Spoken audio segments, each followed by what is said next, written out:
Hello, everyone. Welcome to the Nocturnal Nerdcast. My voice just cracked there. Did you hear that? Welcome to... That was better. The Nocturnal Nerdcast, pop culture in the dark. I'm really excited because tonight we have a bunch of really fun topics. There's only one that's kind of sketch, but everything else is pretty fun. And it's been quite a week, so it's really nice to have some really exciting stuff to talk about. So I'm super hyped about that. We're going to be looking at the actual trailer for Spider-Man Brand New Day, instead of that awful thing that we looked at on Tuesday, which I know people were not happy about it. It wasn't my favorite thing. So we're going to get the actual trailer. And I have gone through and compiled some articles and some things like that, some information that I was able to dig up. I'm sure you guys in the chat probably have been on the internet, scouring the internet to find out stuff about the trailer. So definitely chime in the chat for that. Also, I believe it's a new trailer. I bookmarked it, but I haven't watched it. But I think there's a new trailer for Sonic. Is it a new trailer? I'll double check before we watch it. But I think there's a new trailer for Sonic. And so I'm excited to see that, if that is in fact a new trailer. We're also going to talk a little bit about Project Hail Mary. I think that's really interesting. We're going to get into that. What else do I have over here on the tab? Let's see. Some Disney stuff. A few other random topics that I have bookmarked. So, yeah, I'm pretty excited. So Jose has confirmed that the Sonic trailer is a new trailer. So that's awesome. That's awesome. Aaron, we're going to talk about that tonight. I actually have the information. I put it in a Google Doc. So that's what I'm doing now.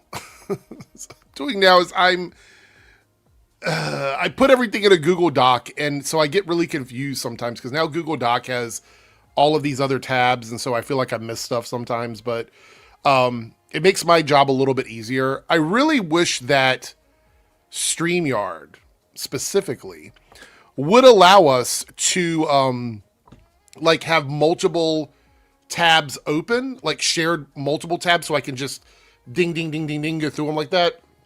But it doesn't work that way. Completely boring, but I explained it to you guys. With StreamYard, you have to like share each tab separately, or you have to risk having your entire browser shared and having like peen or boobs or something pop up on your screen. So you have to be really careful about that. Before we get into anything though, shout out to some of our channel members in the house. South Texas Shark is here. Harrison is here. Good to see you. Naruto is here. Obviously, Jose is here. Cody is in the building. Thank you, Cody, for being here. Let's see. Anchor Cornholio 75. Great name. This is off topic, but have you seen that the Star Wars channel, the Lore Master, Defend Geeks and Gamers? I have not.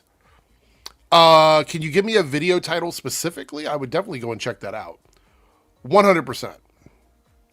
100%. Big Fieldy, 6 months as a channel member. Thank you so much, Big Fieldy, for supporting the stream and being part of this positive movement on YouTube in the dark days that we are in right now. Thank you so much.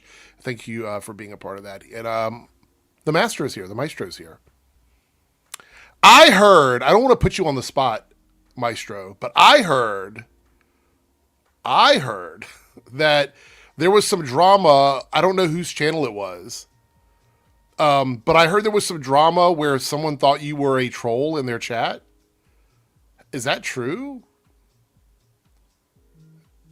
Press X to doubt. But that's what I heard. Hold on, my phone is buzzing. I thought it might be somebody telling me they were coming in. It's just us right now. I'm not kidding this time. There's nobody sitting in the green room. It's just us tonight. We have a couple super chats here. Naruto with a $5 super chat. Thank you so much, Naruto. Are you still planning on going over the list of difference from One Piece Season 2 in the anime that I sent you on Discord? I am, but what I'm going to do, Naruto, is I'm going to go live early, like a half an hour earlier, and then invite anybody to come on that has watched all of One Piece that wants to talk about it. Hopefully some people that are familiar with the manga and the anime as well. I'm planning on doing that on Tuesday. So that will be I've already got it bookmarked in my Google Doc for Tuesday. So do not worry. Silhouetted Animator with a $5 super chat says Fisk, political advisor from Born Again, being the new mayor is spoiled in the trailer. I did see that, but my thing is, I maybe it's just me, but I kind of assumed that Fisk wouldn't be mayor. Right? I kind of assumed by the end of the season he's not going to be mayor anymore. That's just me. Like, yeah, it might have been spoiled that this is the person who is the mayor. I get that, but I just assumed that he wasn't going to be mayor anymore at the end of the season. But I'm still excited to watch. I'm still excited. What? I'm sorry. I'm excited to watch Daredevil Born Again and Spider-Man Brand New Day. What kind of word is that? Holy shit. Wow. Somebody mentioned something. Where is it at here? Where is it at? Hold on. Oh, right here. AirrickDebunks is in his 50s. He looks younger than Nerdrotic. Power of not being hateful. It's also, there's a lot of additional things you have to do when you get older. Under eye bag treatments, taking care of your skin. I recommend using a face wash every single day. Start when you're young, so by the time you get older, you don't have to work as hard. Thank you. Silhouette Animators in the building. Loving the energy, Eric. Well, it's been good. Look, it's kind of a spoiler for me here. I love the Spider-Man Brand New Day trailer, and I can't wait to watch it with you guys again. I am very energized to go see that movie in theaters. And remember when I told you guys that Supergirl was like my big movie for the year?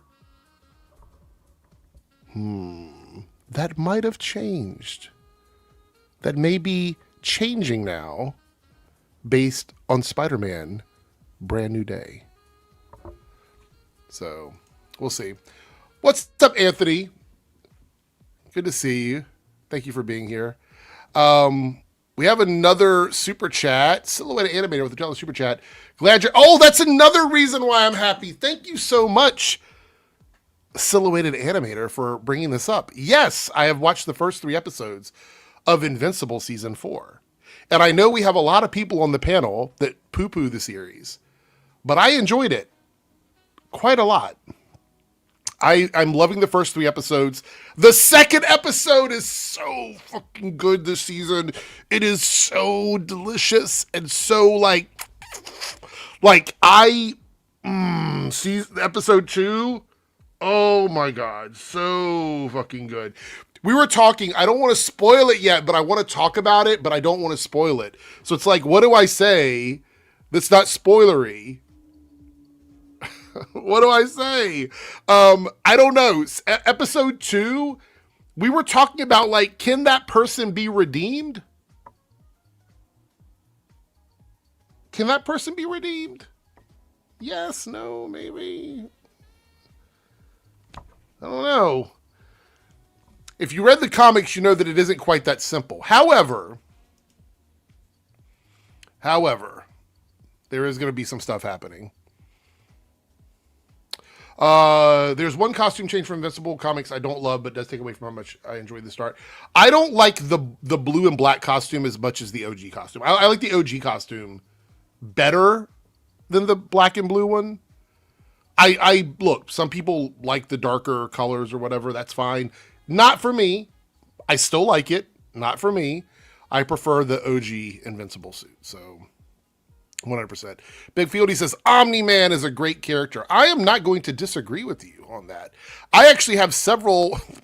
I mean, is it okay to like Omni-Man in 2026? Is that something you can get canceled for? I don't know. I have Omni-Man t-shirts and I have an Omni-Man hat. And I have no Invincible, like no other Invincible merch. I'd love to find some Battle Beast stuff, for sure.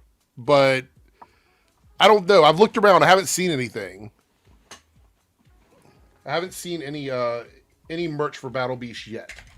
Doesn't mean it's not out there. I just can't find it.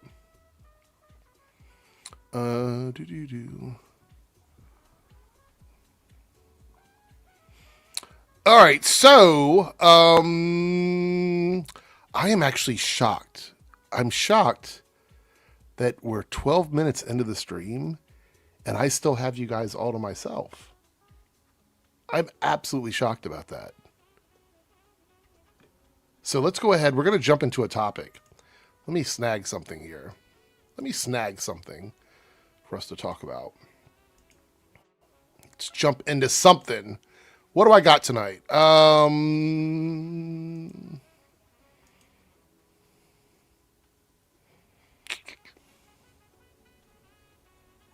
Wait, there's a new Maul trailer? Like, as in today? Joshua, are you sure? Are you sure? Hold on. Wait, hold on. Am I going to go looking for this and then it's not going to be there? Is this a troll? Are you trolling me, Joshua?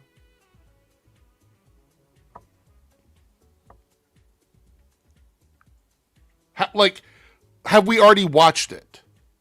Have we, you and I, have we already watched it yet? Okay, let me grab that then. What's up, Tony, in the building? Good to see you. Good to see you, Tony. Stranger says, not today, but a few days ago, I think one did drop. All right. All right, well, let me go dig that up. Bear with me one momento before you guys head anywhere. Let's find this Maul trailer. We'll watch that early. I kind of wish Ronan and Jake were here. Yes, Ronan and Jake. And Omega. Because they are big fans of Star Wars. And, yeah. Let's see. Oh, 3 days ago. All right.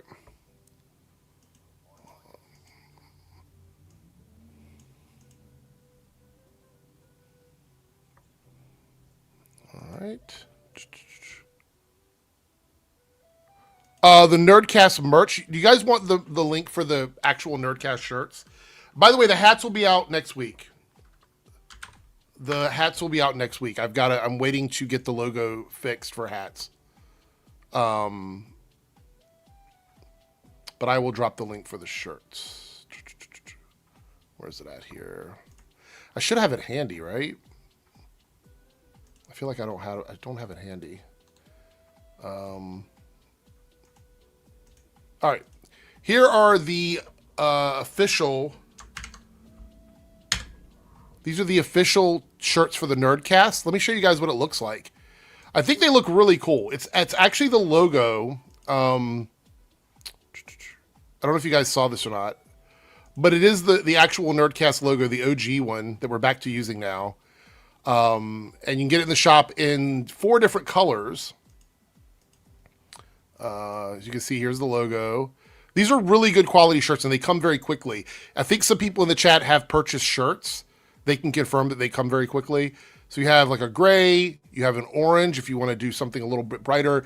And for the edgy people, you can go pink. All those are available right now. They go up to 4XL. Fourth Wall is a great site.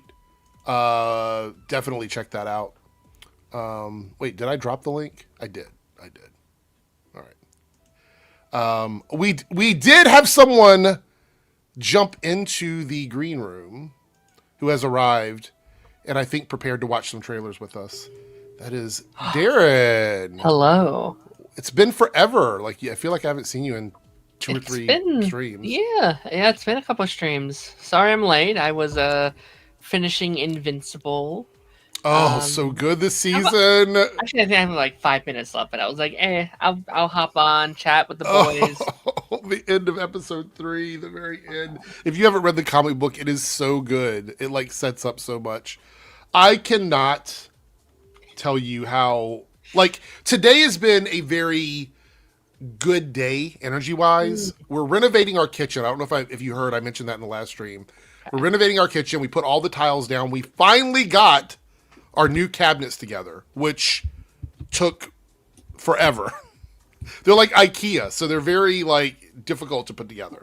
If anybody's ever put together IKEA stuff, it's very difficult to put together. So we got all that done.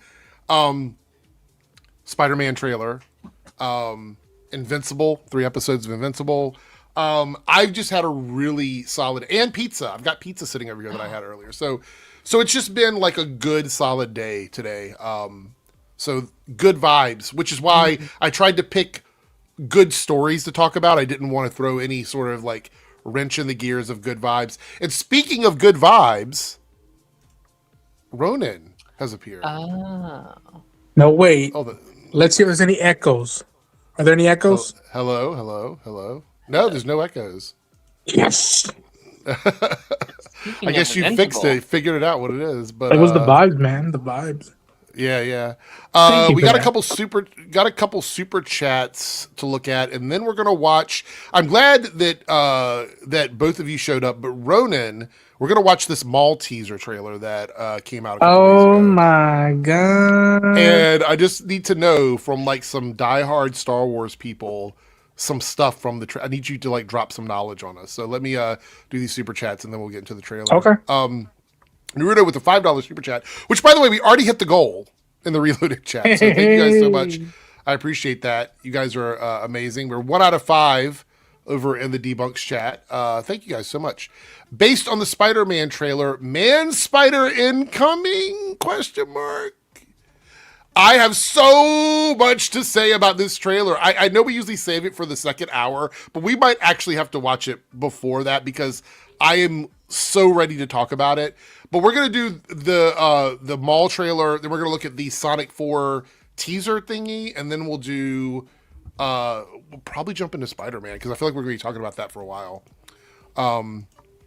Forget Me Not 182 with a $2 Canada super chat. Where's Canada Graphs when you need him? Have you seen Vox Machina? Better than Invincible, in my opinion. I like that, and I also like Mighty 9, but I like Mighty 9 better than Vox. Mighty 9 is just really fucking good. Look, I like Vox Vox. Machina? Yeah. One day I'll get into it. It's really good. There's nothing wrong with it. I think it's extremely, extremely well done, and there's a reason why we ended up getting the second campaign with Mighty 9. But Mighty 9 for me is like it's a beautiful thing. Both of them are great though. And I know some people don't like Invincible. I get it, the artwork, and I mean, I've heard it all. It's whatever. I still like it. You know, sometimes Absolute I like cinema. McDonald's. Sometimes I like McDonald's, and sometimes I like Fuddruckers. You know, it just really depends on what kind of mood I'm in. We got a $5 super chat from Lone Wolf. Invincible first 3 episodes were great. Can you say which one was your favorite? 2. Yeah. 2 was my favorite. I'll say the Nolan backstory episode. Look, I think they're all like, we're talking about all of them being like 9s and 10s, but I think 2 for me is like above and beyond. Yes. Yeah, I kind of know exactly. And I kind of know what's happening this season because I've read a lot of the comics, so I kind of know where we're going. It just depends on how quickly we get there. So I'm pretty excited. Is everybody watching? I know Jake's not watching it, but are you guys watching? I know you. Hell yeah. Rona, you? Okay, good. You just said it, Darren. Why did I even ask you? Come on now. Silhouette Animator with a $10 super chat. Cool subtle detail from Invincible Season 3, Episode 7 when you see one of the done-for Mark variants. One of them is contorted and surrounded by crows. Crows responds calling card. He permanently defeats his foes. Nice. Oh, it reminds me I was of freaking out over the Episode 2 opening, which, as far as I know, that's not in the books. And I was just like, what? Yeah. When they're giving like some backstory for a certain character. Yeah. 100%. Yeah. I'm so excited for where the season is going. We've got some good, like, the reason why I'm also really hyped is this is the beginning of like all of the shows coming back. So like everything is going to start rolling in. We're going to start getting back into having like so much to talk about. And you have that lull from like fall of the end of the year to like spring of the next year where it's just not a lot going on. And so Super excited about that. Thank you for the super chat, guys. I do appreciate it very much. All right, let's get into this trailer for Star Wars, and this is called Maul Shadow Lord official trailer, streaming on April 6th. That's right around the corner too. All right. Is this weekly or is it all at once? So it's every week, 2 episodes per week, and the finale is on May the 4th. So I believe it's a 10-episode series / first season, TBD.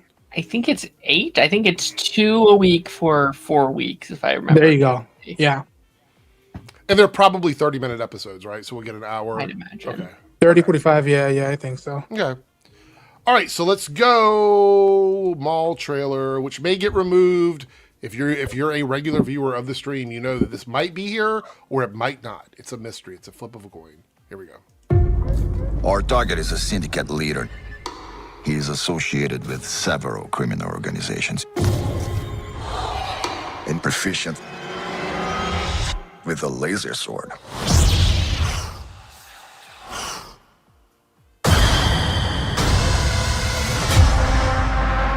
The Empire tried to kill me.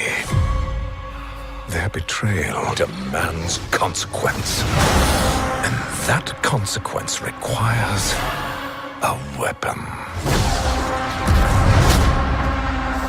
Together, we can destroy the Empire. So good. He wants to fight as allies. The Empire may be our common enemy, but Maul will never be our ally.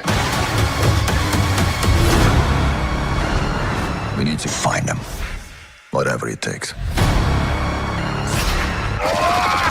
This is escalating out of our hands. Ooh. The Empire will want answers. The Empire will lock this planet down. Jedi, where is Maul? I'm right here.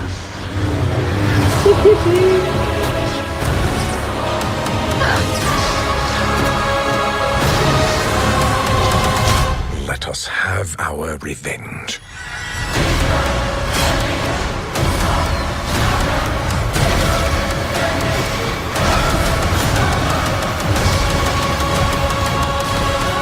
We're not gonna take out the whole Empire.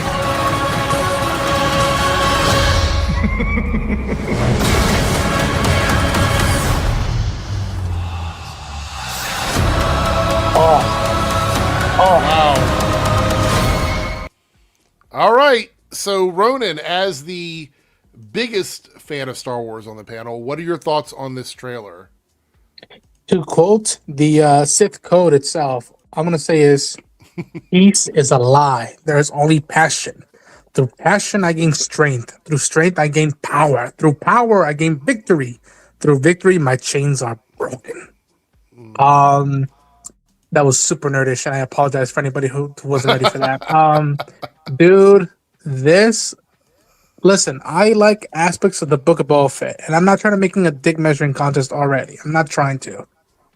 But the vibes of this trailer is what I wanted out of Book of Boba Fett. I wanted fucking mobster. Like, no, he's not a good guy. He's just a bad guy, and there are worse people than him. And dude, listen, when I walked out of Solo, I was surprised I had fun and liked it. And I was surprised with what happens in that movie without spoiling stuff. You haven't seen it. And let's just say there's potential to investigate more of Maul as a character, because there's a lot of time between where we see him in the Siege of Mandalore at the end of Clone Wars and then where we see him in Rebels. This is just gorgeous. The animation looks like 8K. It looks even more better than the last season of Clone Wars, better than the Bad Batch, better than the Tales of series. Again, all these shows, they get better after each season and each, show. Just, I don't know what they do at Lucasfilm, but they just start releasing 8K versions of that. Like, look at that, dude. Like the shading, the coloring, and it is just art, dude. Again, super nerdish thing. If you go back towards the end of the teaser, when Maul strikes down that big Imperial Walker thing, that's an ATST. That move is straight out of The Force Unleashed, which is Sam Witwer, who plays Maul. played Starkiller in that game, and it's a move right out of that game. So I would not be surprised if they pull that and be like, hey, you know what? Let's do that for Maul. And again, I'm gonna give you all some. Hopefully, my camera works for just a little bit. I'm gonna give you all some recommendations if you want to get a little baptized with some Maul shenanigans. Look at this. So let me put you up on the screen here. Go read Son of Dathomir. It tells you where he's been right before you see him in the Siege of Mandalore, and then they even reference it in the show. This is the prequel comic to this show that we just saw a teaser for, and it focuses in on the captain, the guy who's being played by Wagner Moura, Pablo Escobar from Narcos, and it is a fascinating dude. It's a fascinating Narcos, tale. so yeah. No, he was great in Secret Agent. So he was. Yes. Yeah. So other than that, let me jump back here to the normal screen again. Other than that, is there any other Star Wars material you would suggest for people to watch before jumping into the Darth Maul show? As a fan, the series is being written by Matt Miktovics. I think hopefully I'm not butchering his name. That dude is one of the best writers Star Wars has had, and he wrote all of Tales of the Underworld, which is either my second favorite or favorite Tales of anthology. And if you want to know what Star Wars can do in the underworld and really dive into it, not just say you're gonna do it and then you do something else like Book of Boba Fett.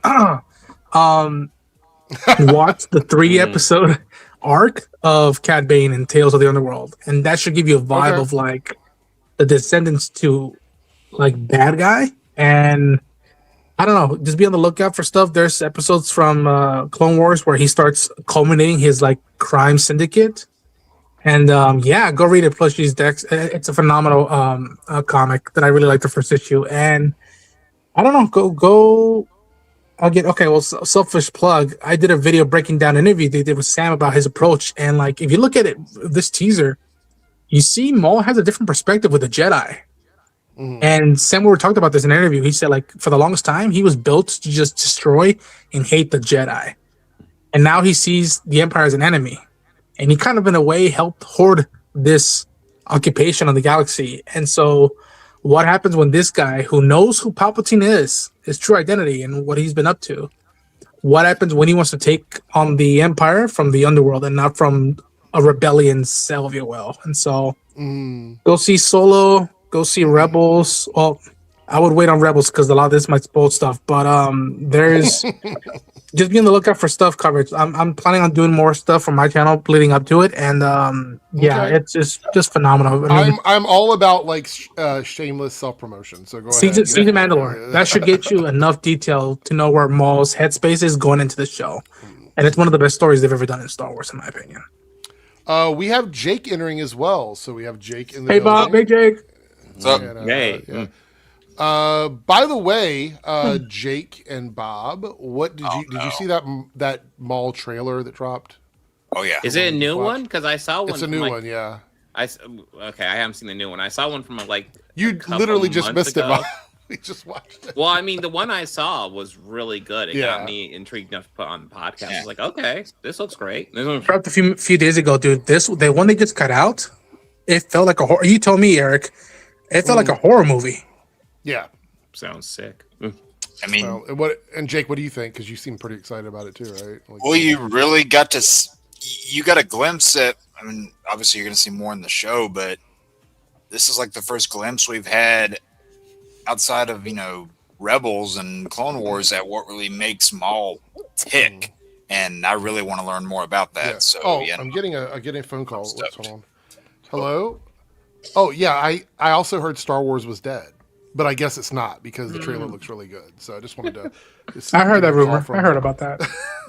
That was Kathleen Kennedy. She was just reminding me that Star Wars was Hi, dead. Kathy. I thought it was your Uber Eats person saying, "Hey, we're at your door." No. It's Kathleen I was Kennedy. it was pizza too. Yeah. Well, I do actually have pizza right behind my sign over here, staying warm. So, I don't know. I feel good as a Star Wars fan. Like I think we're eating good for the next few months between this, the Mandalorian, and Grogu. Right.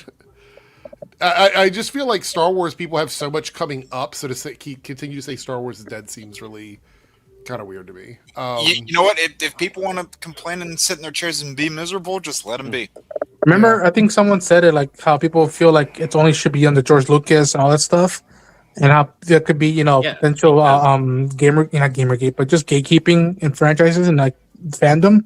That's where I feel I couldn't lean into that side. Like if all Well, I cared about in Star Wars is Luke and Anakin and just those first 6 movies, sure, it would be an interesting aspect as a kid, but like now as an adult, that galaxy, that franchise, the potential is so big. And I said it again, they've barely touched the surface. There's a lot more they can do, and this is proof, in my opinion. Okay. I mean, We're seeing all this recognition for things that are outside of the Star Wars, not Star Wars, sorry, outside of the Skywalker name. Between Mando, Andor, and this coming up. I think more people at least, are finally starting to realize that there is more to Star Wars than Luke Skywalker. Is an old joke there. Nice. But yeah, I'm glad people are finally starting to open up their minds a little bit. So we got a super chat. Yeah, go ahead, Bob. I just want to add real fast: the people who are whining about that Star Wars should go back to George Lucas are the same people who would not shut up if the prequels were released today. Oh yeah, 100%. Lone Wolf of the Channel super chat says, "I thought I saw a Revan for a sec, but it's not." No, I think you saw Rook Cast, who's a Maul who's a loyalist to Maul, and she's another character that I'm pumped for people to hopefully we dive into more of her, because she's a fascinating character in my opinion. Oh yeah.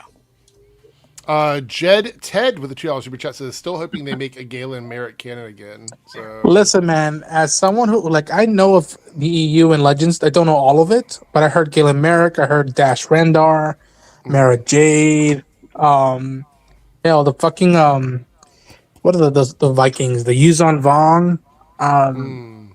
I think we take it one step at a time.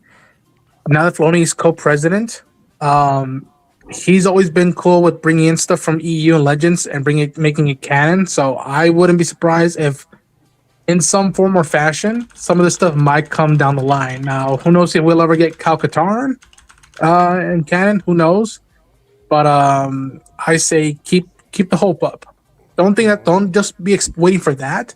But I think anything is possible now in day and age, because I think he knows that you don't have to make new stuff if there's already been stuff created and it has credibility. Now you have another chance to reintroduce it to the general audience. For hardcore fans, that would mean a lot, I think. And don't kill off Dash Rendar. Just say thing. Please don't. Yeah, don't do that. Don't do that. Don't do it.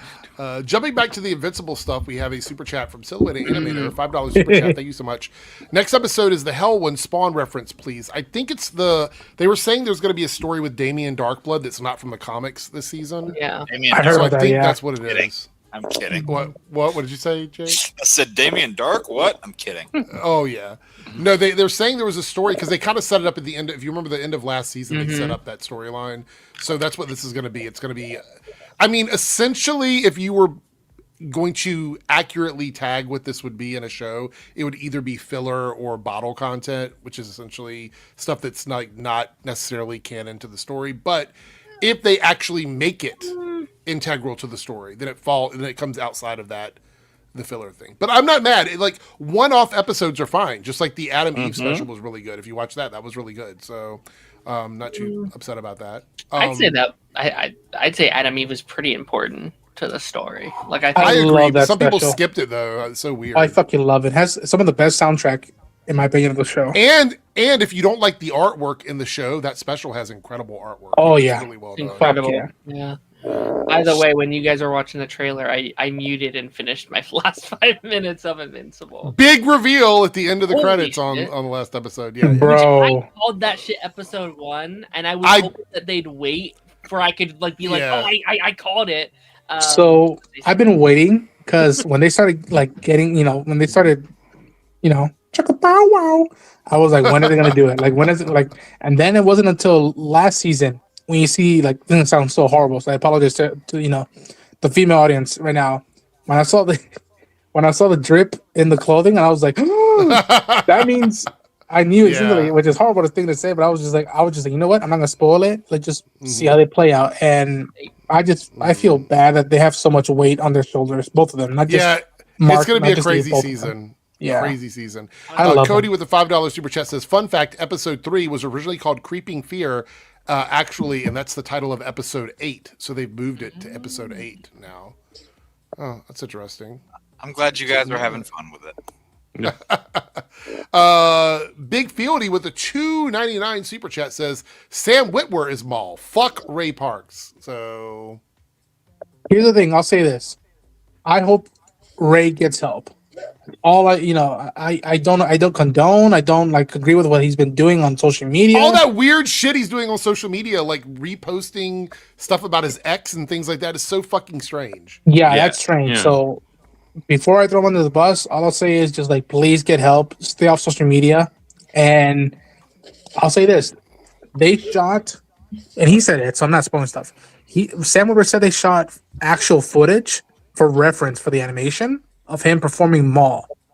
I'm not saying you should excommunicado Ray Park for indefinitely, but if you're gonna bring eventually Maul into live action, maybe once put Sam Witwer in the makeup and make the circle complete and see what that does. I think. By the way, Cody clarified here that he meant the original title of Revenge of the Sith was Creeping Fear. Yes, Yeah. dude. Listen. I'm not gonna get my hopes up because I know Star Wars to do that, but I just say that they have the potential to do something that fans have been wanting to see and have been wondering if so and so have met prior to such incidents. And I'll leave it at that. I'll leave it vague at that. Yeah. I'll leave it at that. We got a $5 super chat from Anowak Beatbox. Great name. They're going to make him Grey Hulk Brand New Day because the green was stupid.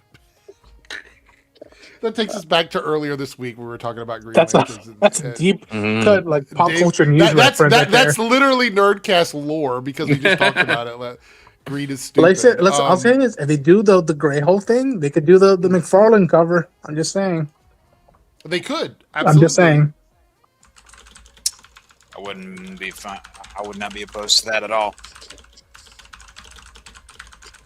All right. I think that's it for the super chats there. All right, let's talk about, before we get into the next trailer, let's do a little segment here. And no spoilers if anybody has seen it yet. I don't want any spoilers on this because I'm going to see it on Sunday. Because it was sold out at my theater. And that is, if it'll come up on screen here. Project I have a Hail feeling Harry. it's something I was having trouble getting Hail tickets Harry? for. Yeah. Yeah. I got tickets tomorrow at 8, but yeah. Yeah, I had didn't trouble realize getting it'd be that tickets for rough. this. Oh boy! Look, you guys know how I feel about Rotten Tomatoes. It is not my shit. I don't like to blast it up too much, but it is incredible for a movie to get 95 and 98% from both sides of the aisle. Mm-hmm. Best movie of the year, and I will be shocked if this movie's not at the Oscars next year. Leave it at that. So you've seen it already, then? Yes. Okay. Are you the only one on the panel that's seen it so far? I'm going tomorrow. I cried. I can't go till Sunday. Literally, middle of the day Sunday is the soonest I can get tickets. And listen, I feel bad that you have to wait a day, but as people who love pop culture and cinephiles, that's a good sign. That means people are going to go see it, and I can only imagine how the book fans are feeling. Yeah. I've been reading it. It's been. You've been really reading it? Oh, nice. I mean, I was expecting it to be popular, but I didn't expect sold out theaters. Yeah. It's. Do you want me to? I don't want to spoil. I'm not gonna spoil stuff, but do you want me to give you an impression stuff, or I mean, you obviously really liked it. So any thoughts on you want to give any opinions on your general thoughts about it, or? I haven't read it. Andy Weir's. They said they bring tissues for it, and I was like, really? And they're like, yeah, for sure. Like, damn. Man, listen, I haven't read Andy Weir's work, and I think I should at this point because I love The Martian. Good. Yeah, and I love this movie. But on a good day, I might take this movie over The Martian, and I really like The Martian. Ryan, let's just say that there are aspects. There's an aspect to the film that I'm so glad they went for practical instead of CG. And yeah, man, I think you'll be surprised with what they put some of the characters through, and I think some of the music choice was just man, when the piece of music just hits right with a moment, it is just dynamic. And God, Yeah, That's man. a huge yeah. opening for a non-franchise movie. Like on Yeah, God, 100 million worldwide opening with 60 million of that being domestic. So I'll say it that says Ryan Go ahead. has for the next 12 months, 14 months. He's gonna have a good good space, good sci-fi 12, 14 months between this and Starfighter. yeah. Yeah. Well, you know what? This bodes really well for his Star Wars debut because Yeah. this Yeah. will put people this will lock him into space movie, Ryan Gosling. Let's Go go back watch and it. see that again. Yeah. Yeah. Great on run, going too. practical instead of CG, Ronan. You mean they actually went to space and didn't shoot on a green screen? That's I'm what so they happy said. they That's what did Lord that. Miller I'm said. so happy. What That comment still makes me laugh. So it says the global outlook is I'm the global outlook is around 100 million with a 90% offshore Jesus. footprint or 82 markets. North America is looking to land 60 at 4,000 theaters, but we're talking 100 million worldwide. That's incredible. By the Yeah. way, I want to point out, I want to get ahead of this before the grifty chud channels do. Yes, the movie cost around estimated 250 million. That's estimates. However, they saved over 50 million on tax rebates it's a public, we know that in public now. So the actual cost of the movie after rebates is a little under 200 million. So that's where I would if you are one of those people that cares about finances, you need to pay attention to all of that. The tax rebates take money off of the cost of the movie.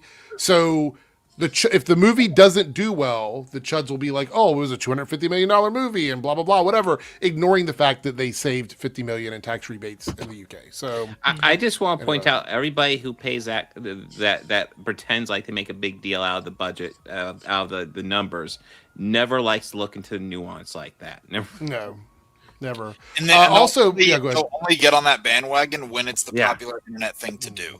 Yes. So we got a couple things from Drew Goddard here in this interview that I thought were quite interesting. We'll read these, and then we're going to watch the Spider-Man trailer. Super chats and then the Spider-Man trailer. So down here in the bottom of this article, it says, what are some of the films that got scrapped that you've worked on?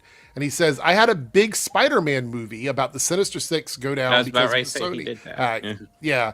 My office was right on the lot, and I saw the FBI swarm in and the helicopters fly over the studio.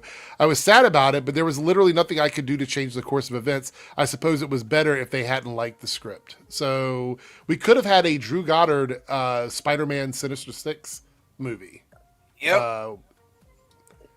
Well, I which- mean, I think it's yeah. good because instead they went for Morbius and Madam Web. So The amount of fucking A. the amount of Spider-Man movies we didn't get, especially in comparison to the ones we have gotten, is pretty the fact, crazy. the fact that those numbers are almost equal is pretty crazy. Yeah. And also, I think Drew Goddard wrote Project Hail Mary. So yeah. I'm a Yep. fan of his stuff. So it's from a book by Andy Weir, screenplay by Drew Goddard, and directed by Lord and Miller. It's a hell of a crew right there. Yeah. I think I'm ready for Phil Lord and Chris Miller to finally get their flowers. Yeah. Yeah. They have had quite literally nothing but bangers in their filmology, and I never hear their name brought up in terms of the greatest directors of all time. Now, Dude. I understand they may not have the Godfather effect that some other directors have, but when you do 2 Into the Spider-Verse, Collide with a Chance of Meatball, Lego Movie, Mitch's versus the Machines, I think this is going to finally be the oh yeah, this is what they've done. This is what they've been doing. I mean, they've always impressed me. So, they were given the 21 Jump Street franchise to somehow make a movie out of that. And they were entertaining as hell. And they had to do Lego Movie. How do you do a Lego movie? They did. Perfect And movie. it was awesome. Incredible. And then yeah. Sony's like, we want to make money on a Spider-Man movie franchise, and we're going to make it animated so Marvel can't get their hooks into it. Then they handed it to Lord and Miller. 2 of the best Spider-Man movies yet. Ever. Yeah. And also they're currently in charge of the TV division over at Sony in terms of Spider-Man, and that alone has given me so much faith in noir. I know there's a lot of people that are like, I don't know. I have full faith just because I know they had their hands on that. Oh yeah. Mhm. Oh yeah. And they're really nice. I'll say this. I Seemed like it, yeah. I met Lord at a screening of Across the Spider-Verse. You met God? I met God. God, He wasn't white. I'm just kidding. Oh hell yeah! And he was very nice, and he was very enthusiastic. And I think he said in an interview that, like, he and Lord Miller, they both promised Miyazaki that, like, they would never stop making animation. Like, I think he's like, he told them, like, you guys are good at live action, but don't stop making animation. They're like, okay, we promise. We also have another quote here. It says, "You've been tapped to write and direct The Matrix 5. What's your take on it?" And he says, "I can't say too much because we're still in the stage of writing it. I need to give myself space to find the best story. I think the approach will be the way I approach anything, which is, do I love it? And I love what Lana and Lily Wachowski did with those movies." I didn't really like the fourth one. I'm sorry. I didn't. Oh, the fourth one was trash. I'm not a huge fan. I wanted to, but yeah.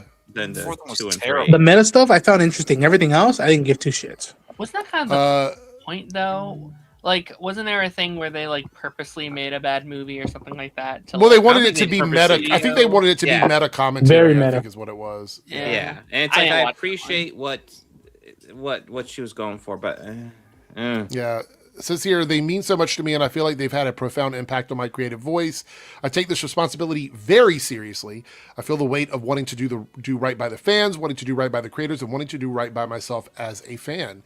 I respect the fuck out of that take on it. Like, he's going in wanting to try and do the best he can for everyone. But I think he also understands that you can't please everybody. So you just want to do the best you can. Yeah. And so you can't, there's no perfect, right? There's no perfect. But I will say, though, with 95 and 98% on your most recent film, that's pretty fucking close to perfect, if I had to guess. If anybody were taking a score on that. They got as far as they could without going over the line, as Bob Barker would have said. Yeah. All right, so we already hit the goal. I put up a second one because people obviously, thank you guys so much. You're going to continue to support the stream. If we hit another set of 5 super chats, we'll do 2 of the 4 that get picked. So because we're doing a fun night of member chat or super chat poll. I don't even know what to call them. Like category things that you guys voted on. We're doing a whole night of that in 2 weeks. Say 2. That's a number above 1. Yeah, exactly. And it seems like... Also, nice shirt, Bob. It seems like... He's like, I'm not going to acknowledge that. YouTube Bob, is not counting the super chats. Bob, I was complimenting your shirt. Oh, thank you. He was like, I'm just going to give a stoic stare. I totally missed it. So I'm like, huh? Well, why'd you say my name? I'm like, oh. The poll goals. Yeah, it's not counting super chat. Why does it do this? Why does it do this? It's so annoying. Try to have fun, and YouTube just won't let me have fun. So we're gonna just want to have fun. Remove and start over because what the hell? All right. Speaking of that, Harrison says the poll goals. That's actually a good title for there. All right, so we got some. Go ahead, Jake. Sounds like a B-grade adult film. I'm gonna say try this again. Lone Wolf $5 super chat says a Spider-Man trailer divides fans. What are you smoking, Eric? And can I get some? It didn't divide me. I told you guys very early on. I'm very happy with it, but there are criticism I'm seeing online. I try to compile all of them so we can talk about them. But we'll see what happens when we get there. The only thing I've seen people dividing after this trailer are their body parts. That's a terrible joke. South Texas Shark with a $2 super chat says, I almost finished my re-listening of the audiobook. All right. For Project Hail Mary? Nice. I've been listening to it as well, and it's one of the best like audio book performances I've ever heard. Like, this author is genuinely incredible. Like, he does one of the best I've heard. And while I'm listening, I'm listening to this book, I'm like, oh, Ryan Gosling is a perfectly casted character. I'm hearing the audiobook, I'm like, that's Ryan Gosling. Like, and it's such a perfectly casted movie. It's so exciting. All right. Another super chat over here from we got another one from $10 super chat. Speaking of Ryan Gosling, he had an interview during Hail Mary and said that if he had talks about playing MCU Ghost Rider, but states it's complicated. You hear about this yet? Yeah, I did read that quote. Yeah, Josh it was Horowitz, a very happy, sad, and confused. Yeah. I don't really understand what he means by complicated. Like, that's the part that I'm a little like, what? Is it being complicated that it's an NDA and he can't say anything? Or is it complicated because they haven't come to him with like a real script yet? Like, I don't know what that even means. Probably. My guess is either the script isn't ready yet where he likes it, or he's not sure if he wants to commit for like 5 years or whatever. If he's under an NDA, that means he's signed something. That means he... Well, yeah, that's true. I don't know if he wants. I don't know if he wants to do like Marvel. Like, I feel like he's not a big franchise guy. I feel like he's a big like one at a time kind of an actor, which is good. Which he's really let really me good explore at with this individual project. Yeah, and not to say he will never do a sequel or a thing, but Ghost Rider is someone that you want to be showing up. Not all the time, but like at a drop of a hat. Like you want him to be able to be ready. And that's why I'm kind of like, I don't really like A-tier celebrities being cast in Marvel heroes. Like in the same way, I don't want to be seeing Dwayne Johnson suit up in Marvel or DC. Because to me, hey, yo, that's the hierarchy of power would change though if he did. Yeah. It did. He will take over the DC universe. You didn't know that. Paramount. The only I think the only ways that typically works for me if there's some kind of like CGI kind of character, like Vin Diesel works as Groot, because I'm not just like, oh, that's Vin Diesel, because there is a separation there. Mm-hmm. And I guess technically you could kind of do that with Ghost Rider, I guess, but it'd be a bit harder. So I think it also varies on who's behind the project and the script, because he doesn't do the big franchises, but like, and I'm not saying, I think for me, I know it's a cult classic. For me, Blade Runner is a big franchise. It's not Marvel or DC. That's true. And also, I remember hearing, again, I know you guys don't like hearing his name a lot, but I remember when Snyder was saying, oh, Gosling's going to do Star Wars, I was like, wait, what? He's not going to do Star Wars. No By way. the way, like, Blade Runner 2049, incredible movie. I love that movie. I love that film. It's one of my favorites. I love it. Yeah. And to me, the reason why I think he did Star Wars, other than like it's part of his DNA, and he said he didn't see the movies till later on, but he had the blanket he tells the story about with his mom and whatnot. So it's been in his atmosphere, no pun intended. And then I think it was because Sean Levy, probably the script, hopefully is good, and the fact that like it was, for as far as we know, it's planned just as a one-off, it's just one story, and you can leave it be to the future, and that's why I think he's more okay with that. That's what John Levy already. Sorry. Oh, sorry. Good. Go ahead, Jake. It's fine. I love the courteous behavior. I love Go it. ahead, Darren. You're fine. I was just gonna say, like, I don't read his Star Wars project as like a franchisable movie. Like, you could, obviously, this is a character that could do a sequel or so, but I think that's different from Marvel, especially on the scale of Ghost Rider. Like, Ghost Rider is a big character that should be showing up in a bunch of different places for many different projects. This could easily be a movie, and if it does get a sequel, I don't think Ryan Gosling's against sequels. He's done sequels, obviously, but I think that's different than like, oh, him having to stay around. I was going to say maybe his character could show up in another movie somewhere too. I think he'd be more open to like a DC Elseworld story than even the main continuity. Which, if that's the case, bring it on, man. Pick a character, go wild, make it a good story. Don't fuck it up, and then go wild. I mean, between Barbie and this, like, not only did it help Gosling's track record, but also like Sean Levy's got a hell of a track record too.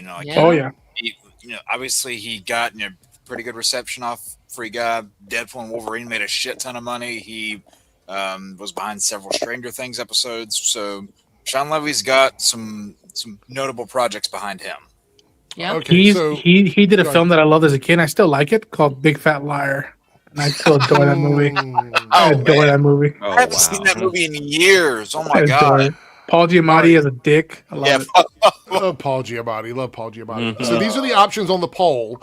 If we hit 5, if we hit the 5 goal of super chats, we're at 2 out of 5 again now. If we hit this, we'll do 2 of the choices on the poll. So if we hit a second time, that's what we'll do. I might start doing that more often because you guys are so generous in the chat. Sometimes I want to give you more options. So I might do this more often. All right, top 3 favorite TV show episodes, which was, I believe, Darren's addition to Me the and list. Darren might be fighting for some. Top 3 favorite movie theater memories. Now, that was something that we put on the list the other day, and it didn't win. I know Jake was excited about it, so that's back on the list. Top 3 worst first seasons of TV. So three first seasons that you were like were not good. And lastly, top 3 superhero nitpicks across all media. So That third nitpicks one you have, was worst first seasons. yes. Okay. And the last one is superhero nitpicks across all media. So basically any issue you have with superhero content. I said superhero because I didn't want to put it as comic book because I feel like there's superhero stuff that didn't come from the comics. So it's anything that would be considered a superhero story or something like that would be on the list. So 3 more super chats in the Reloaded chat, and we will do that. Guys, All right, we got some YouTube is killing this channel. It is throttling my channel. I can't take it. We have over 100 and some people watching. YouTube, will you please stop oppressing my channel? Just get this man a Domino's pizza. Come on. I know. Well, I have one over here. I could take another one though. I can always do 2 Domino's pizzas. Hey. All right, $5 super chat from Naruto. Did anyone else feel awkward when the kids were talking about Paul staying over the night? And Oliver said, "You kids are just as loud and Mark and Eve." Yeah, it was that whole scene. I'm not going to give too much context because I feel like. Oh, you mean Invincible had questionable writing? Okay. So no. This was a funny scene actually. Yeah, it was really funny. Honestly, thank you for the super chat. Missing out, Jake. Naruto with the $5 super chat said, "I just realized Amber. Yeah, Amber didn't show up in these 3 episodes of Invincible. Yeah, they kind of showed a little bit of everybody except for Amber. So that's a little interesting. So maybe someone needs to put out an Amber alert because she's missing. Oh, there we go. We go. I don't know the comics at all, but I'm curious if what Amber's reaction is to the ending of episode 3. I'm curious if that will be a thing. Oh no, I didn't even think about that, but you're so right. That's hilarious. And now, perfect super chat to lead us into our next segment of $4.99 super chat from Staggervore, who says, "I'm glad the Spider-Man trailer didn't reveal too much, but just enough to get me hyped." Yes, I agree. This trailer for me, I don't know if you guys can tell, it got me so excited for this movie. I've watched it over and over and over again since it came out.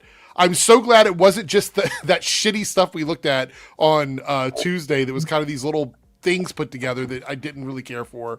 This was what I waited for. This is what I asked for. Nice. And this has now put Spider-Man ahead of Supergirl for me for my most anticipated movie this year because of this. Wow. Supergirl is now number 2, but I'm sure it's still going to be a banger. Let's go ahead. I'm going to get it queued up because I am not professional and I didn't have it queued up before I did all that stuff. I had people texting me all day asking questions about what certain shots meant in the trailer. I'm not joking. Oh, really? Okay. Yeah. Like, all right. So here we go. Yeah, go ahead. Because it's like either one of my siblings that just don't read comics and stuff. So they kept sending messages or they would be like, "What does this mean? Who's this character?" And so I just had to sit down for like 20-ish minutes. I'm like, all right, here's what all this is. Copy, paste, send this out to anyone who asks. Oh, my God. All right, so here we go. I have to say, just like always, the trailer may not be here on playback. So go and... It should be fine. You know, watch it somewhere else if you don't see it. I'm hoping Disney is really nice and lets us keep it in the videos. Fuck. So here we go. Disney has been really generous about letting people react to their stuff recently. Yes. What'd you say, Bob? This isn't Disney. This is Sony. This is Sony. But I've seen it's no Sony. I know. Mine went up without a single. Yeah, same. Okay. Yeah, I didn't have to do anything to my I didn't have to do anything to the trailer at all. I've been clipping it. All right, let's do it. Let's do it. Here we go. A call out. Yeah. Oh my God. What Spider-Man fan hasn't gotten that game yet? Oh my God. That was awesome. I love that game. Fucking good. This might be one of the best trailers I've seen in a long time. I think this I would agree. trailer, It broke the record. like it gets you. Yeah. We're going to talk about that too. But I know, Ronan, you have to head out. Do you have to head out now, or are you going to chat for a minute? Yeah, I can. I'll say this: that like before this and before Wonder Man, I was like, yeah, I'll watch it. It's another Spider-Man movie, cool. But thanks to Wonder Man and this teaser, I'm like, okay. Don't forget to put the alert when the tickets go on sale, because besides how it looks, the vibe, as long as it's a simple story, and then the Bruce Banners and the Frank Castles of the world. And if you look closely, there was that Monis Fondi, Ezra Bridger himself, in there for a shot. Yep. A lot of that stuff is the eye protein, and hopefully the film delivers for a lot of fans. 'Cause I know people have been pumped to see something official out of this. Oh yeah. And that homage to Amazing Fantasy 15. Mwah. What's Mwah. that? Awesome. What? Funny Bob. Amazing Fantasy 15. What? Funny Bob. But thanks for being here, Ronan. Guys, go over and check out Ronan's channel. You said you have some Star Wars stuff out already, and you got stuff coming out. Is that what you were saying earlier? Every that you're week working on? until Mandalorian and Grogu comes out, I will be putting multiple Star Wars stuff. And then in April 3rd or April 6th, I'm going to add the fuel when Maul Shadow comes out. And Okay. there's some Invincible stuff as well every week. And then next week, Daredevil starts. And then be on the lookout for that. I'll just say that. Okay. All right. Well, thanks for stopping in, Ronan. And Good night, take boys. care. See you, Space Cowboys. See you guys. Space Cowboy. Not guys. Just running. Darren, you're not leaving. I'm not leaving. It just nature. You guys know I'm usually very nonchalant about trailers. Like, I just watch them and I'm like, okay, I'll go check it out or whatever. This trailer has me feeling like I'm a 20-year-old kid again. Like, and I say that because I was a kid at 20. But it has me feeling that way again. Has me excited to go out and see a movie in the MCU, which is good because this momentum is going to carry through to Doomsday as well, I believe. Because if this movie is as good as it looks, I think that's good for Doomsday. I mean, some of the Doomsday stuff's been okay, but like this is so much better than that. I mean, I feel like we don't seen enough of the Doomsday stuff fully to judge it to its full context yet. I think they were waiting to release Doomsday for this to come out. I think this is really the beginning of the push for MCU this year. Is this movie? Look at this year's lineup, because this was gonna come out after originally. It was, but like, look at the lineup we have this year. And I talked about this last night. You started the year with Wonder Man, which is one of the best shows that they've ever done. Yeah, true. You follow that up with Daredevil. Daredevil. From what we heard, is incredible. You have this. You have X-Men Season 2 and Friendly Neighborhood Spider-Man Season 2. Both had great first seasons. I have no doubt on those second seasons. You have Vision Quest. You have Spider-Man Noir. You have Doomsday. I legitimately think this could be one of the greatest years Marvel has ever had. Yeah, if Wolverine 2, the game. That's right. The Wolverine game as well. If everything goes the way I'm thinking it may go, I think this could be the coolest year Marvel has ever had. Like, it's just such a stacked year with so many incredible things happening, and I think this might be the Punisher special. Yeah, Punisher special should be we awesome. have news about that today as well. Yep. Yeah. I think this could be the year of fixing the casual audience reputation of Marvel. Like, I think we've been saying it's been good for a couple years now, but I think this is the year of getting the people who have maybe tuned out of Marvel for a while. Yeah, I agree with that. Maybe, yeah. Yeah. Anybody with any other thoughts? We're going to go through and look at some comments online and check out some of the numbers. Any opinions on it? Anything like that? On what, just the trailer or? Yeah. Like okay, a better question is, this was in my top 3 at the beginning of the year, even though Spider-Man is my favorite single Marvel character. Like, he's my favorite one. So I like a lot of teams. I like a lot of other characters, but as far as number 1 for me, it has always been Spider-Man. So but this movie was just in my top 3, right? Supergirl was my number 1. This was flip-flopping with Doomsday, then Clayface, a few other random things in superhero media. But this trailer made this, like, it shot to number 1 for me after this trailer.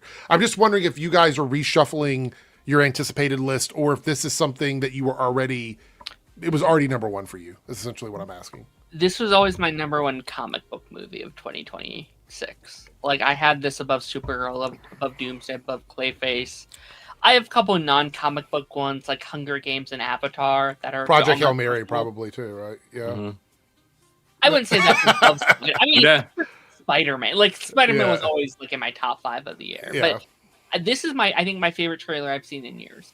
Like I don't remember the last time I've sat in front of a trailer and just watched it over and over again and watched every reaction that all my friends made. Like I'm just glued to the trailer, and I've already talked hours about this trailer across multiple different things. Yeah. It's I think it does. Look, if any trailer deserves to be talked about as much as it has, this is the one. Yeah. Like whoever did this, like whatever person was in charge of making this trailer, put them in charge of every trailer you do from now on. Like whoever this person is with Sony, or if they hired someone outside to do it, whoever it was, put that person on your payroll right now, because this trailer, just like it was said for Staggervore here, didn't give away too much. Yes, I know there's a Daredevil Born Again spoiler in there, but it didn't give away too much about the movie, but it still tells you enough about it. And we saw a lot in this trailer. There was a lot in here. what I think it does really well, and this is the same thing I say for like pilot episodes of TV shows. It asks questions. It places a thing down where the fans don't really know 100% what's going on, and Right. we have to theorize about it. And I think that's what really made the trailer was the wait, what's happening with Peter? Wait, why is this happening? Will MJ find out? Who is this body swapping villain? Like it asks the audience questions, so they have to rewatch the trailer. We have to talk about the trailer. We have to theorize about a trailer. I think that's the perfect way to do a trailer when it has this community built thing within it where we have to interact with the trailer itself. I think they had multiple things about that in this trailer. I want to also piggyback on that, Darren. That's probably why the trailer is the biggest trailer launch ever in 24 hours. Yeah. 718.6 million views in the first 24 Insane. hours. Insane. And keep in mind, the one that had it before was Deadpool and Wolverine, which was 365 million views in 24 hours. So it crushed that. I mean, it stomped on that and it ran across it, which, by the way, I think that's a great trailer, but I think the rewatchability of this trailer is there's so much in it that you want to see. Like, for example, the cursing, brilliant. He webs up his mouth before he can say anything. It's a perfect way to be like, he's still a potty mouth, but we can get around it with like some gags, because that's what Peter does. Yeah. It's just great. It's just so fucking great. Also, just on the like TikTok side of things, like obviously TikTok is such a good brand opportunity. I've seen thousands of edits from this trailer of like all the editors like putting together the trailers in different ways and putting it together. Like you can only do that with a really, really good trailer, and you have given free marketing to all of these creators for the next 3 or 4 months until we get a new, month and a half or so. Someone brought up the GTA thing. Yeah. When I said trailer, I meant like superhero movie trailers. In terms of like trailers in general, Grand Theft Auto 6 had 475 million views in 24 hours, and this broke that, obviously. I mean, movies have a bigger audience than games. So. Absolutely. Yeah. 100%. Spider-Man is like, at this point, arguably the most recognizable character of all time. Like, I don't know if there's anyone who doesn't actually know about Spider-Man. I actually don't know if that's arguable, because he is pretty much the biggest superhero of all time. There is no other solar superhero that's had multiple billion-dollar movies. Yeah. Mm-hmm. So, I think the only other thing that's like the arguable, suit, guys, the fucking costumes. I think just in like the whole like recognizable thing, it's like I think arguably the Superman symbol itself is more recognizable than Spider-Man, but in terms of money, he's easily the most probably number one IP of all time, right? Like in terms of like financial. You know why? I'm pretty sure. Money? Because they made Spider-Man the most relatable superhero. Yeah. Also, people say that Spider-Man is the easiest one for people to wear as a costume because you don't have to look like Peter Parker. So that's why that's the way Stanley drew the costume. He made it to where anybody could imagine themselves underneath it. Anyone can wear the mask. Yep. So you go out dressed as Spider-Man, nobody even thinks about what you look like under the suit because you are Spider-Man. And I think that's the coolest thing about those Spider-Verse movies. It made a Spider-Man for like everybody. If you're a man, if you're a woman, if you're a kid, if you're multiple Spider-Mans with different like nationalities and backgrounds. I think that's really cool that like many actors could be like, oh, I want to be Spider-Man, and they're talking about different Spider-Man. And they can write a story around you because chances are a character like that has been introduced somewhere. Yeah. So that's really cool. We have a couple super chats here. Cody with the $2 super chat. Are you still mad with the voice? Ooh, what was that in reference to? I don't know. Is that Keith David thing? What? I was looking it up. They don't have a confirmation on the voice. It does sound like Keith David, but yeah, I think it is. If we're talking about that as Keith David, everybody has said they pretty much believe that's who it is at this point. It is pretty funny that like if that's Keith David, Tombstone's in this movie. Keith David played Tombstone 18 years ago in Spectacular Spider-Man. Yeah. So it's just funny the way that lines up. But I don't. Oh, sorry. Sorry. No, I cut you off, Jake. Go. I'm probably going to go onto a winded thing here. I got kind of emotional with this trailer. I won't lie. I don't know about like in my reaction itself. Maybe some of it showed, but I felt like a kid watching this too. I mean, Spider-Man's my single favorite superhero if I had to pick one.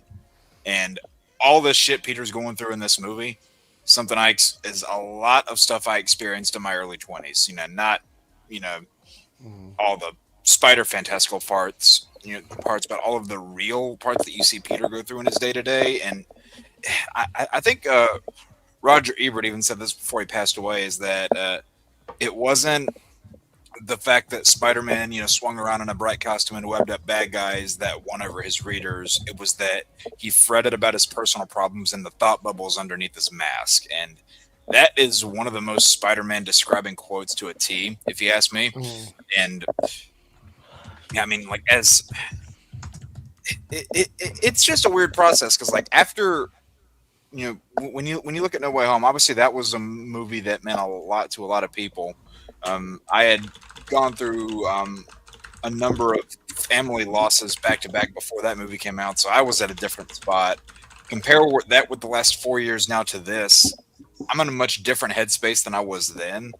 And I don't know, just watching this trailer, I felt like I was Peter at several points because of stuff that he was feeling and witnessing, and just all the different references to other Spider-Man media that you'll know if you're like really like versed in the lore, but not knowing that stuff won't make you confused. So I actually think this trailer makes me think they're going to, not in a bad way, but sort of simplify Spider-Man moving forward, if that makes any sense. Like, make it so that it's not so complicated, because his storyline with Peter and Tony and everything was such a spaghetti story. If you look back through the movies, it's hard to follow. This is like bringing him into like the friendly neighborhood Spider-Man era, where he's just at a street level, being Peter Parker and Spider-Man in New York City. I feel like we haven't like fully got to see that a lot in these movies. Like, all the movies I like to an extent, but I think they're always so focused on the main plot and the main storyline they have to tell. Obviously, it's a movie; they have to do that. You don't have so much time. But like, my favorite stuff in Spider-Man movies and stuff, it's just when Peter's just like helping people. He's chilling. Like, I love Homecoming for that very thing. I love the first like 20 minutes of Homecoming when he's just like helping people across the street, and he's he's getting their groceries. I love. I think Andrew's my favorite Spider-Man for that very thing. I love the little moments where he's like helping the kid go home, and he's like fixing his paper airplane. He's like, that's the shit. Like, that's Spider-Man to me. Yeah. And I think that's why I like the games so much. Well, I also think that's why so many moments in the Spider-Verse movie feel so personal, because there's a lot of that with Miles as well. And I did see Harrison point out that someone in their family got into Spider-Man because of Miles Morales Spider-Man. That's going to become even more common. In the next decade or so, people are going to be like, I love Spider-Man, and they're just going to mean Miles Morales. I think we're already here with that. Like, I pass out candy every Halloween. I see a lot more Miles Morales as Spider-Man than I see a Peter Parker's, and I think that's pretty cool. I think that's great. I mean, the all right, younger so- generation go ahead, is Bob. growing up with Miles, just like we grew up with Peter Parker. So yeah. Yeah. All right. So here's some stuff that we got from the trailer. I tried to go through and grab everything I could. If I miss anything in the chat or guys here on the panel can call me out, I will be sure to call you out. I'm sure you can run. We're going to run through them. So the movie is set 4 years after No Way Home. So Peter's alone, living by himself, and the world does not know that Peter Parker is Spider-Man. Obviously, Peter's going through some kind of like change. We see the mutation stuff happening, or Bruce mentions it. And there's a line that says surprising physical evolution that threatens his existence. Also, maybe I was wishing too much on this, but are we getting organic webbing? Is that actually happening? Yep. That's what it looked like. So, Yep. I don't know. I think they're either going to go the Moreland route or the Man Spider route. I don't think the organic webbing is going to be a permanent thing. I don't think it's gonna stick. I think it's a this movie thing. Was that a pun, Darren?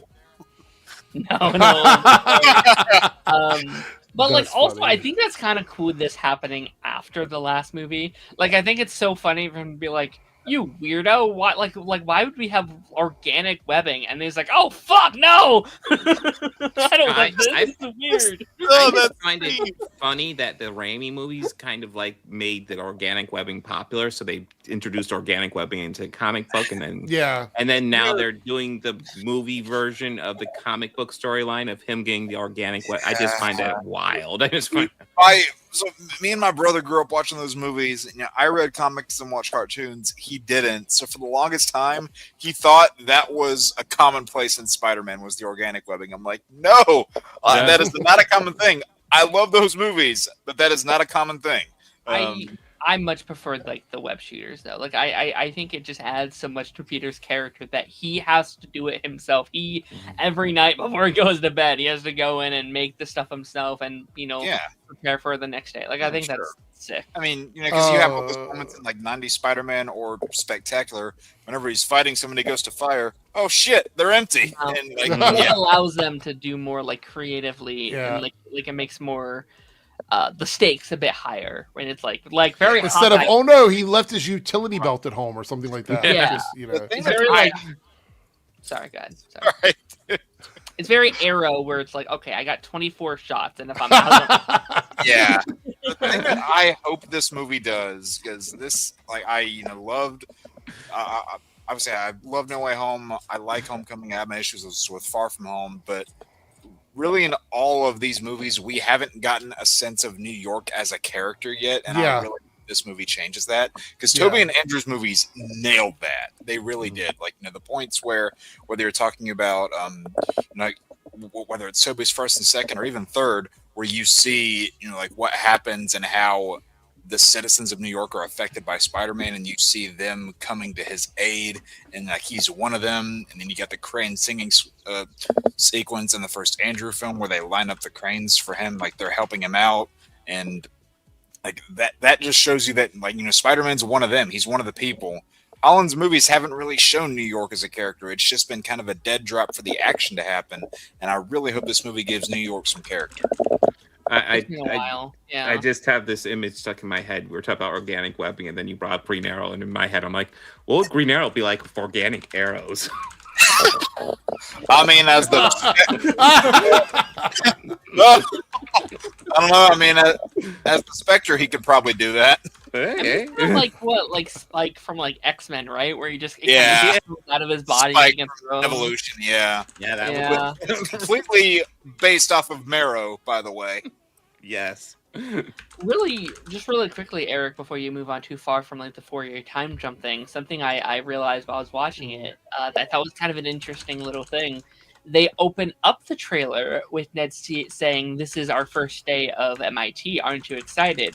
And I'm like, that's probably not a 4 years into the future kind of vibe. Yeah. So I'm thinking it's not automatically a 4-year time jump. I'm thinking we start the movie with that sequence. There's probably a bunch of like montages to show what he's been doing over those 4 years, and then we do the 4 years.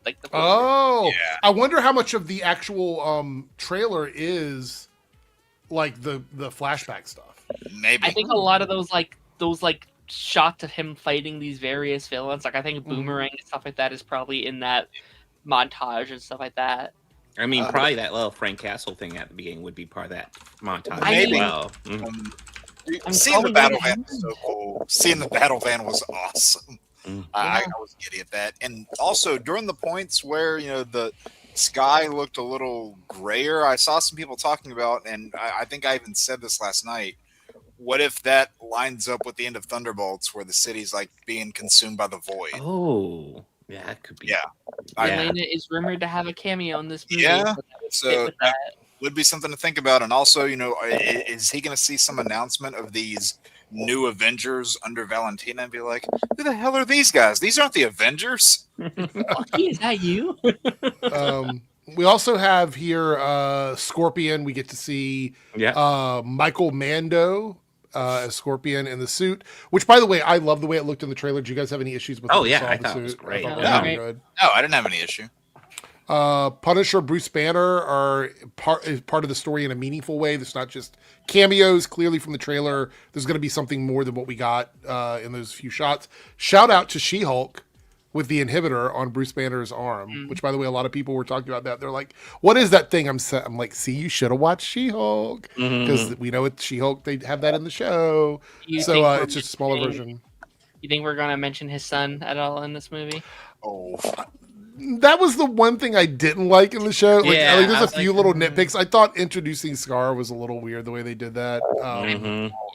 So I don't know about that. You could tell they only had a Chipotle gift card left on the budget to work with. Yeah. Also, the strange new pattern of crimes has to do with like the jumping personality thingy, whatever. Like the Thinker did in Arrow season 4, where he jumped from person to person. The Thinker wasn't an Arrow. I mean, the Flash season 4. Yeah, jump from person to person. But yeah, so not sure how I feel about that. Anybody in the chat or anybody on the panel have any idea who this character could be based on what we saw in the trailer? What, the one doing like this number? Well, that's Sadie. That's Sadie Sink's character, right? The one in the hood? Yeah, I think the one in the hood is Sadie Sink. Well, who are you asking about? The one, the character with the jumping ability. I have no idea. Yeah. I mean, it could be Mr. Negative. Oh, I didn't think about that. Ooh, that's interesting. I mean, he is in the story that is inspired from this title. So he did get quite a big role in the first Spider-Man game too. So. Yeah.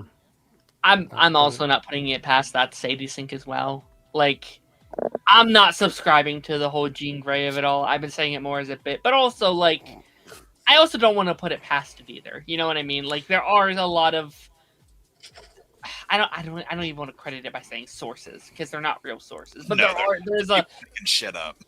So right now, I don't know.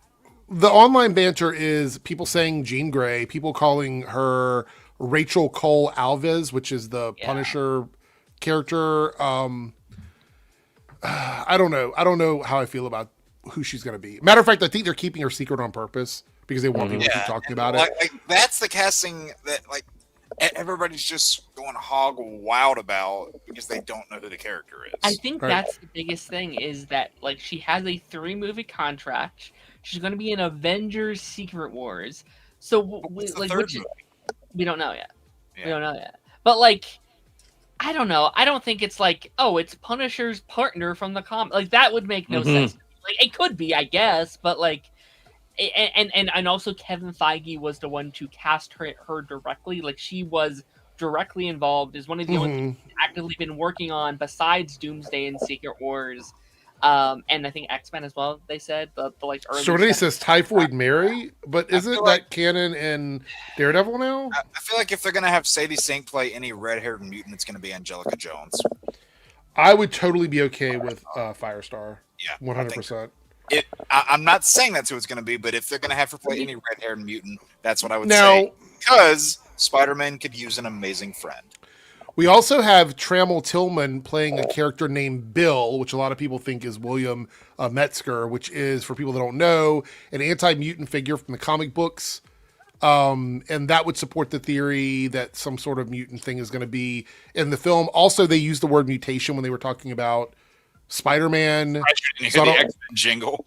I don't know if they're like teasing us with it on purpose or if it's an actual thing that They we're going to might be seeing. go the in Man movie. Spider route from the animated series where he mutated further into that. And, Bruce might play the role that Connors played in that series. Unless Keith David is Connors, and that's him talking to Spider-Man.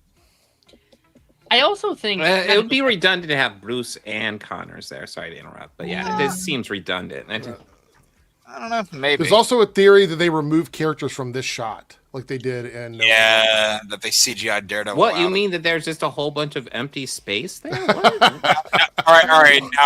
Now, somebody go to the Brazilian release of this and see if one of those hand members is hit by invisible air. Yeah, exactly. You know what would be funny?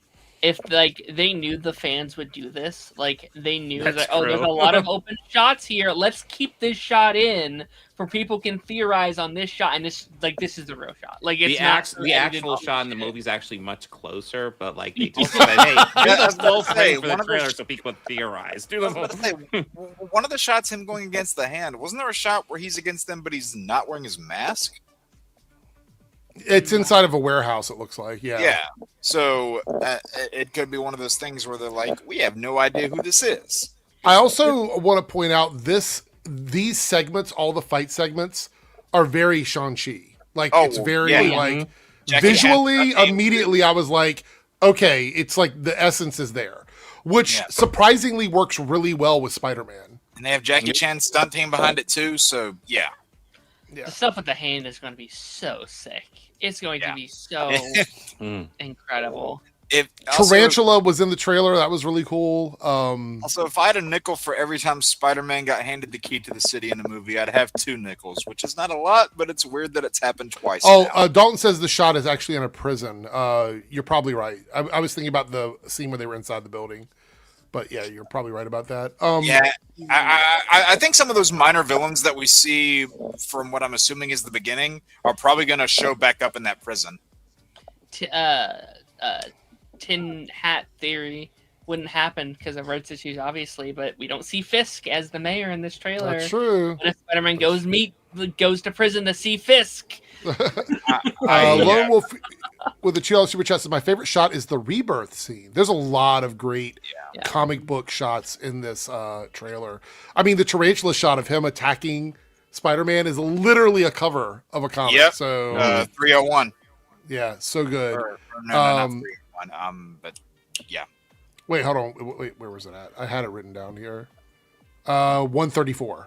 Yeah, 134. Thank you. Amazing Spider-Man 134. Yeah, because 133 is the one that they remade from Homecoming, where he's trapped under all that stuff. And I believe 134 also had Punisher in it. I think it was Yes. Punisher and Tarantula, Yes, it did. so that's really interesting.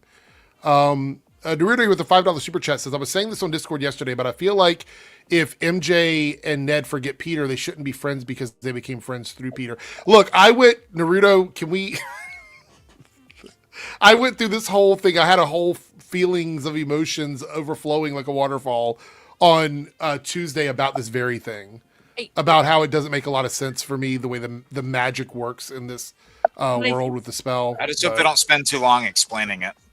I think that's kind of the point, though, right? I think it doesn't add up in their minds, and it doesn't quite work. I think that's why MJ doesn't look happy in that movie, right? I think it's going to be a big plot line of something's missing, something's not. Yeah. Let me ask you guys a question about this, right? We're not gonna. I don't want to argue the validity of the magic again because that was just a whole thing or whatever. But if Peter, when he made the decision, well, we say if because he did, he made the decision to warp reality so that people forgot that he was ever Spider-Man. Mm-hmm. Did he not really understand the emotional impact that would have on fundamentally changing the people that are the closest to him? Because I think that Doctor Strange tried to have him understand that when he was making this decision. He tried to talk him down from that, and not doing that. Well, the multiverse is also breaking, so it's not like they can have a podcast about it. No. I understand, but we're talking about saving people, but also breaking people. Because if MJ, and the reason why I thought about this is because of what you said, Darren. MJ finding happiness is now gone because of the decision that Peter made to change reality.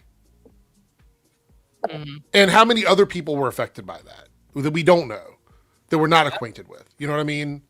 Yeah.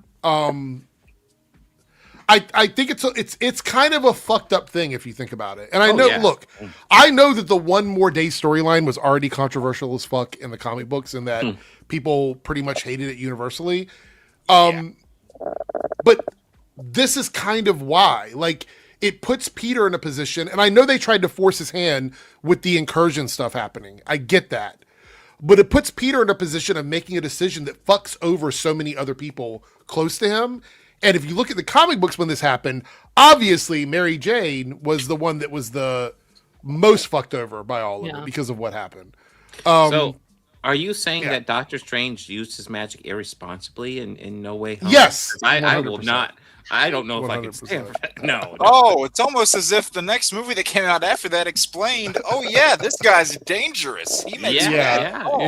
Yeah. No, great. I love the storyline there. I Sorry, just don't Darren, know like what else they could have done in that situation. Like I felt like that was the only way out of that. Well, it was because the writers put us in that corner. Yeah. Right? Like that's where they put us. So they could have done a story that didn't have that happen, but they chose to, which means now we have to accept the fact that that's the decision that they wanted Peter to make. So knowing that now, like looking back at it, I feel like this movie, at least from what we can tell in the trailer, Peter's going to be suffering the weight of that decision in this movie. Yeah. And I think that's brilliant because, and this is why I'm bringing it up, we didn't really get to sit with that much after No Way Home.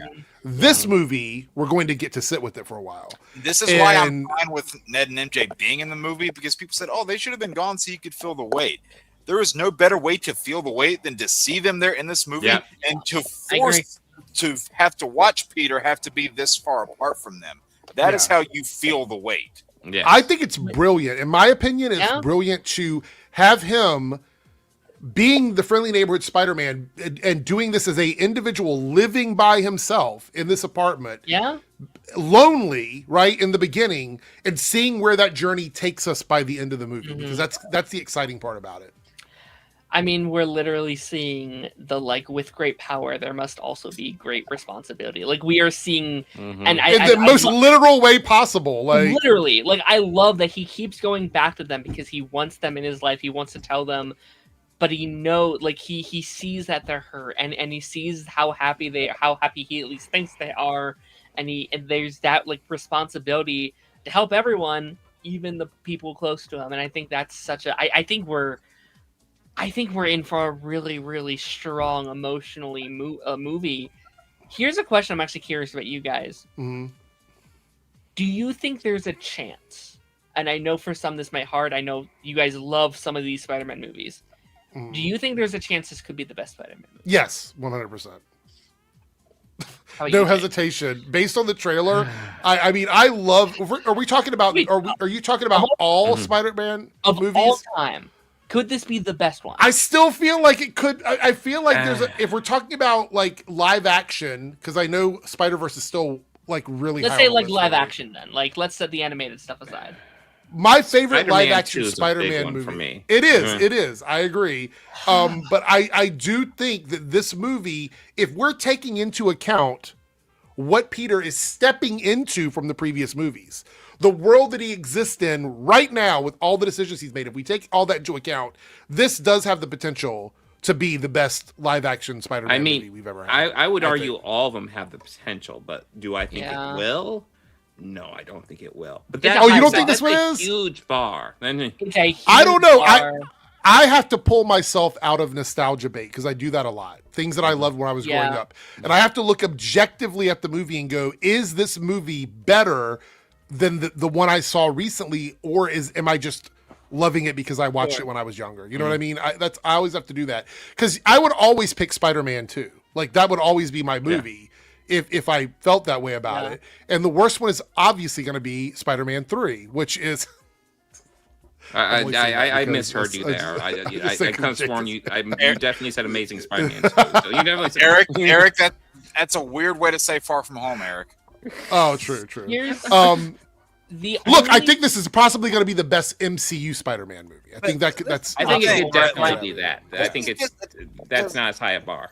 So, I mean, whether you think it is or it isn't, this is just, I think, a testament to how good Spider-Man movies have been over the last 25 years. That's a really good fucking point, Jake. We've had very few bad Spider-Man projects. Like, I don't think any of them have been bad. I think there have like ones with some problems. I think there are some things, but Amazing Spider-Man 2 is pretty bad. I think that movie has some of the best. There's stuff in that movie that absolutely works. Like the Gwen Stacy stuff, I think is good in that movie. There's some scenes and moments that are like some of my favorite things in any Spider-Man movie. You don't like Shocker? I kind of do. Electro? That's Electro, not Shocker. No, I was going through the Shocker from the MCU Spider-Man. Oh. You don't like that one? You don't like Electro from the fucking that one? You don't like Venom from Spider-Man 3? I see you wearing it. That's why I called it out. The only thing that's holding me back with this one, and this is not like a negative on the trailer, like at all, but there are a lot of things going on in this movie. And, we've seen that in other comic book movies that can be sometimes a downfall. That was kind of, not a downfall, but one of the things that didn't work for Superman for me, where there were so many ideas going. Like, we have this, like, mutation thing, and Punisher, and the Hulk, and Sadie Sink, and the Hand, and the MJ and Ned stuff. There are just a lot of things, and if done right, I don't think it's an issue. But I do just want to throw it out there that, like, we've seen movies like this throw a lot into the pot before, and sometimes it doesn't all land. So that's my only concern right now. But if they nail it, they nail it. Like, I can see where we're going with this, and I'm very excited. So you asked me something earlier, Darren. You were asking through the panel there. I don't know if I'd said it. I think it just goes with what I had said earlier, that it just goes to show how good Spider-Man movies have been. This could very well be like one of the best ones, but I would argue there's like 5 or 6 that are in that pool. So yeah, I would too. And I think I've talked about this on Council before, but I think it shows the power of Spider-Man, that people love Spider-Man so much that everyone that touches the character just wants to get it perfect and wants to get it right. I don't think there's ever been, outside of maybe 1 or 2 on like the smaller scale, there's very few bad Spider-Man. Like you. What about Spider-Man Lotus? Eric, can you pull up Superior's comment? Which one? Right here, this one. I only see the bottom one. Spider-Man 3 didn't have a Hobgoblin. Yeah. Anyway, but what other one were you talking about? You said which one? Because I pulled up the one earlier that I think was the equivalent of a super chat, which is Spider-Man 3 Venom sucked. It's fine to be wrong. The equivalent of like a $5 super chat. It's fine to be wrong. All right, wait, we got a comment here from Cody, $5 super chat, talking about Trammell's character. Metzger's only goal ever in the comics is kidnapping Jean Grey, so she's looking for a viable escape route. Are we like, if you were a betting person, right, and people were saying you have to pick $5, it's $5, it's a big bet. $5 down on who you think Sadie Sink is playing. Is Jean Grey going to be your choice, or are you going to go with one of the other choices? Or are you going to put $5 down on Jean Grey? I'll answer that in twofold. 1, Jean Grey is not my choice. 2, I'm just going to wait and see till the movie comes out to see who she's playing. Listen, I would not put money on it. If you put a gun to my head, I'd probably put it on Jean Grey. But I'm not only reason they're even fantastic her as Jean Grey is because she's a redhead. That is the only reason. Yeah. Because if she had blonde hair, everybody'd be like, "No, she's not playing Jean Grey. What are you, fucking nuts?" Nobody would be saying Jean Grey if she was blonde. I do think it'd be hilarious if she played Gwen Stacy. That would be funny, but I don't think that'll happen. I think like Jessica the mental, I think the like mental stuff that's going on in the trailer, the fact that a lot of this movie is revolving the word mutation being thrown around. around. Like, we literally have damage control, which I've been saying for years now is going to lead to them hunting down mutants. Now, again, do I think it's Jean? No. Would I put money on it? Potentially, just because it's like... Okay, hold on. I got something. Go ahead, Jake. Go first, and then I'm going to go. Sadie Sink is actually playing the daughter of Peter's landlord in this movie. That's what's happening. Oh my god! They're gonna recreate. Let me just say, do we remember how many people got hyped up about what if blank with WandaVision and how many people got let down by it? Yeah. People are going to be so angry by being cock teased by Mutation and Trammell Tillman's character Metzger and Sadie Sink having red hair and all these things, and they go to the movie and they're like, Sadie Sink. well, yeah, they go to the movie. They're like, it's not Jean Grey. They bait and switched us, and it's like, no, you fell for online fan discourse. Yep, that's why I say just wait for the fucking movie. Yeah. Go ahead, Darren. Oh, I forgot what I was going to say. It's fine. Okay. Lone Wolf of the $2 super chat says same director from Shang-Chi. Yeah. no, that's incredible. By the way, I'm so glad they got him on board because that trailer, the cinematography looks absolutely phenomenal. I never thought about how the Shang-Chi stuff would be. Like martial arts direction would be amazing for Spider-Man, but it makes sense. Yeah. It makes absolutely. Yeah. I hope the Russos do as good of a job with him in Doomsday as they did in his own movie. Yes. Jed Ted with the $2 super chat says chances of a Miles tease in this. No, I don't think so. No, not yet. Not yet. They have said Miles will not appear in live action in these movies at all until the Spider-Verse trilogy is concluded. Which, by the way, we got a little bit of news on that, but nothing super important. I'll They just throw said, like it's still on track to work. So I'll throw like a small percentage in for that. Just in the like Doomsday is coming after this. If you just the biggest maybe, but I don't think it would work here. I think it would have to be after Doomsday because I do think Miles will show up in Secret Wars. I think like Spider-Verse Miles, the same version we know from there, will appear in that movie. I do think that will be a thing. I mean, they could tease him. They already teased him in Homecoming by having Uncle Aaron in there. That's true, but again, I want to wait. I don't know if Brand New Day is the right time. I think I actually want to see Peter like Peter's truly be a friendly neighborhood Spider-Man for at least one movie by himself without Miles being there, but we'll see. So, go ahead. I'd argue like we're gonna see him by himself, arguably in this movie, because like you had 5 Spider-Man movies before Tom Holland of Spider-Man by himself. He's in the MCU. Have him interact with those characters, or else there's no point in him being there. I think you do like Brand New Day is his movie. Make it 100% his movie. No other big Spider-Man appear. I also think he'll have Secret Wars. I think Secret Wars is going to be kind of a makeshift. Like I think our Peter is going to be a major part of that story, and so you can almost count that as a movie there. And then after Secret Wars, I would actually be shocked if there's a post-credit scene at the end of Secret Wars. That's like someone like getting sent through the multiverse or whatever, and it's a version of Miles or something like that, or just Miles being there already, whatever. I already made the prediction that Tom Holland's probably going to get the symbiote in Secret Wars, considering that's what the that makes sense. Yeah, and also made the prediction that we might only get one Spider-Man in Doomsday, and it probably won't be Tom Holland. I would kind of love if he just shows up in Secret Wars and he has it, and they don't quite explain how he gets it yet, and we kind of have to find out later. And just say, "Holy shit!" Like, where did you get that? Yeah. Well, go ahead, Jake. We're doing a lot of that tonight. So just to like explain how it happened, to give you a thing, Darren, like. All of the heroes on Battleworld had a bunch of damaged costumes, and Hulk and Thor look at Spider-Man and like, hey, go in this room. There's a thing in here that fixes your suit. Well, it just turned his costume black. He just thought it gave him a new clean black suit. It wasn't until he got back to Earth that he realized it was an alien. Yeah. That'd be cool. That'd be sick. Yeah. So a couple things. One, I have that issue. We're not doing a game tonight because we've talked so long about Spider-Man. Right. But we will be doing it. I think we agreed on the 30th, which is not next Monday, but the Monday after. We will be doing a Nerdcast specifically dedicated to games. So anything we don't cover in the next few episodes, we will cover on Monday of that week. Dr. Midnight here, member for 19 months. Thank you so much for being a channel member.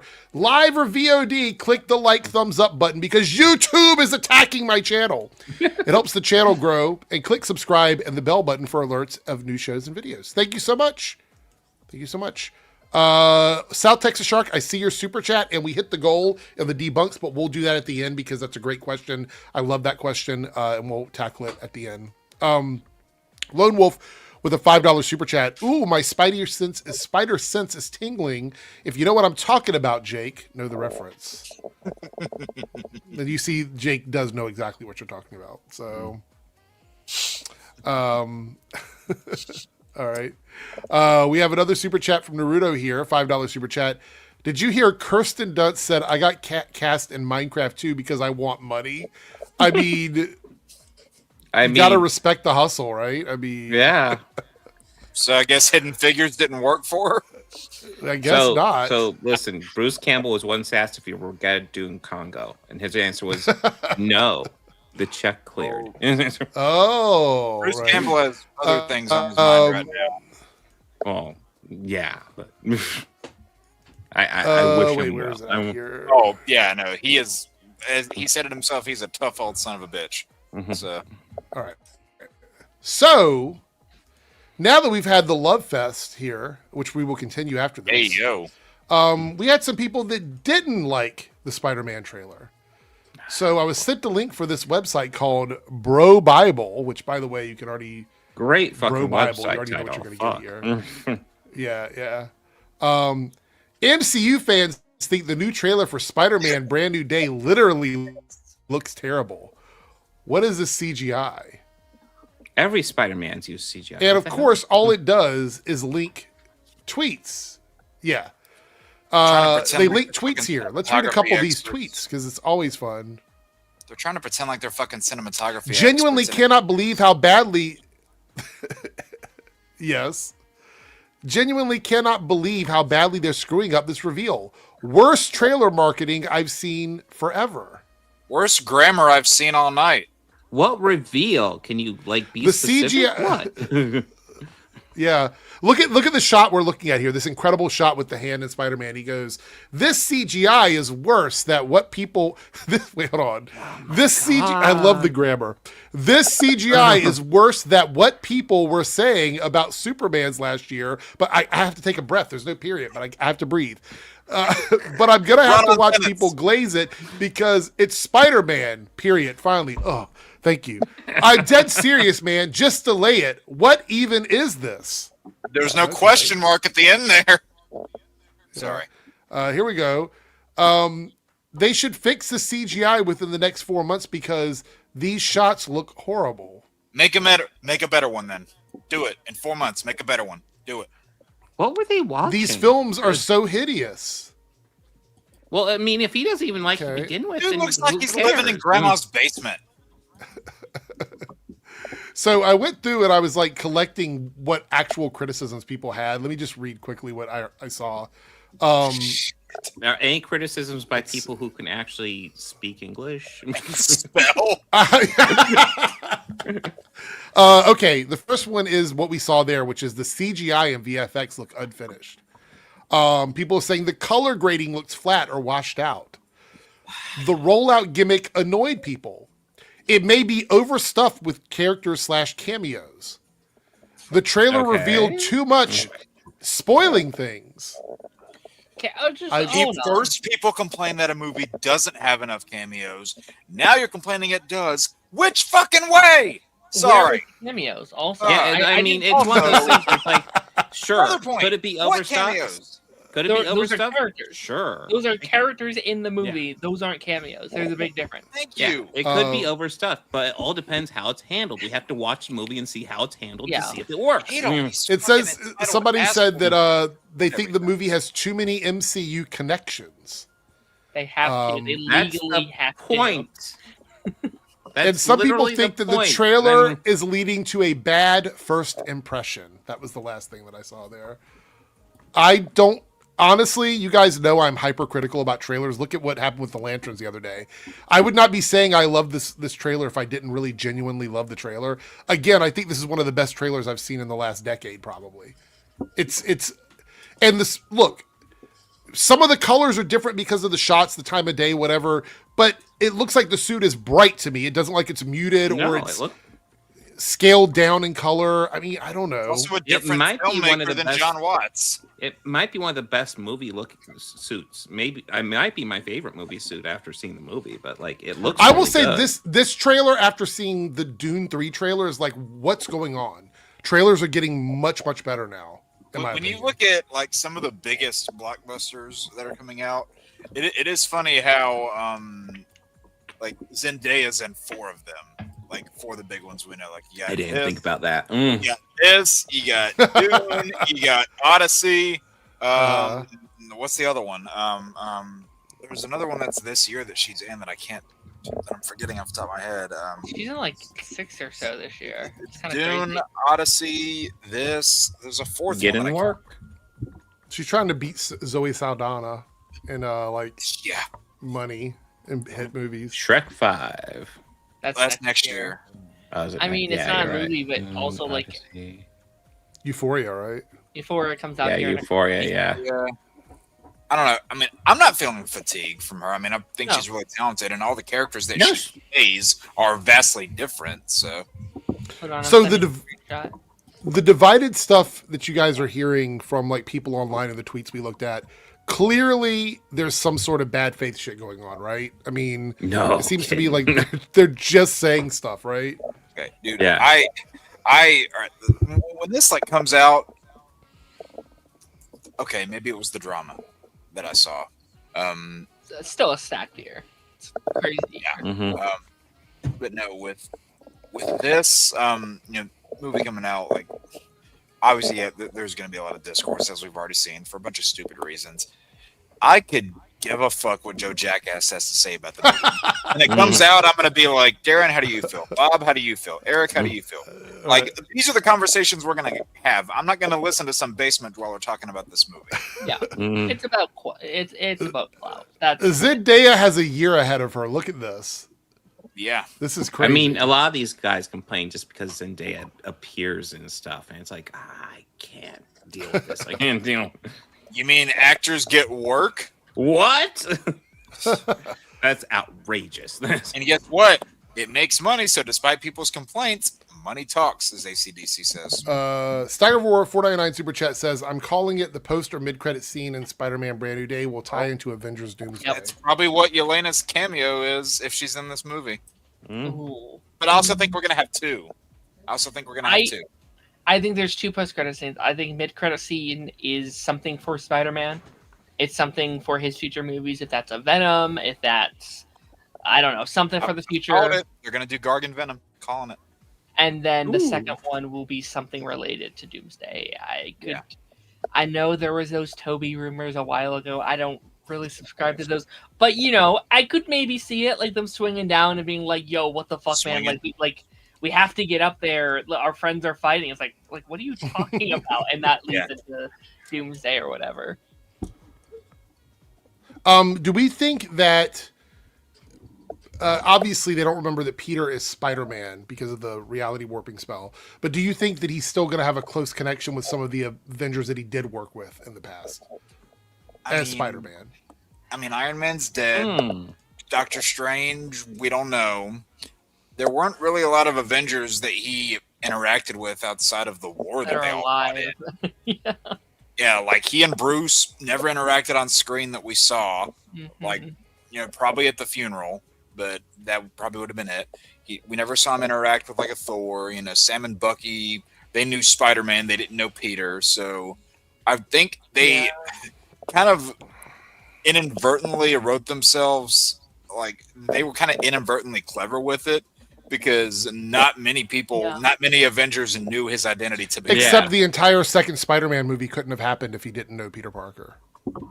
That's the only way the second movie even works. The Tony knew who Peter was. There are a lot of issues with that second movie on its own. Because I mean, the entire point of him being revealed as who he is because of the situation with Tony Stark and Mysterio. Well, like what they could also do too is like again, there are 4 years worth of time we don't know what happened, right? He could have very easily teamed up with some of these heroes, like we saw in this trailer. Him and Frank clearly know each other. They've worked together. They've probably fought each other, and also. I actually like that though, that they do kind of Yeah. know each other, and we catch up with them because they've been in New York Yeah. fighting crime. So Yeah. Like, Very, That's very gonna- differently. Frank's gonna call another costume superhero Red, probably. Frank's Yeah. like, did you ever think about spider guns? You know, for all we know, like Peter and Sam could have been like went on a mission or something off screen, and they could have saved Right. the day. You know, so it's like there could still be a connection that we don't know about yet. I Him also and Sam as Captain America, I would go for that, man. I would go for that.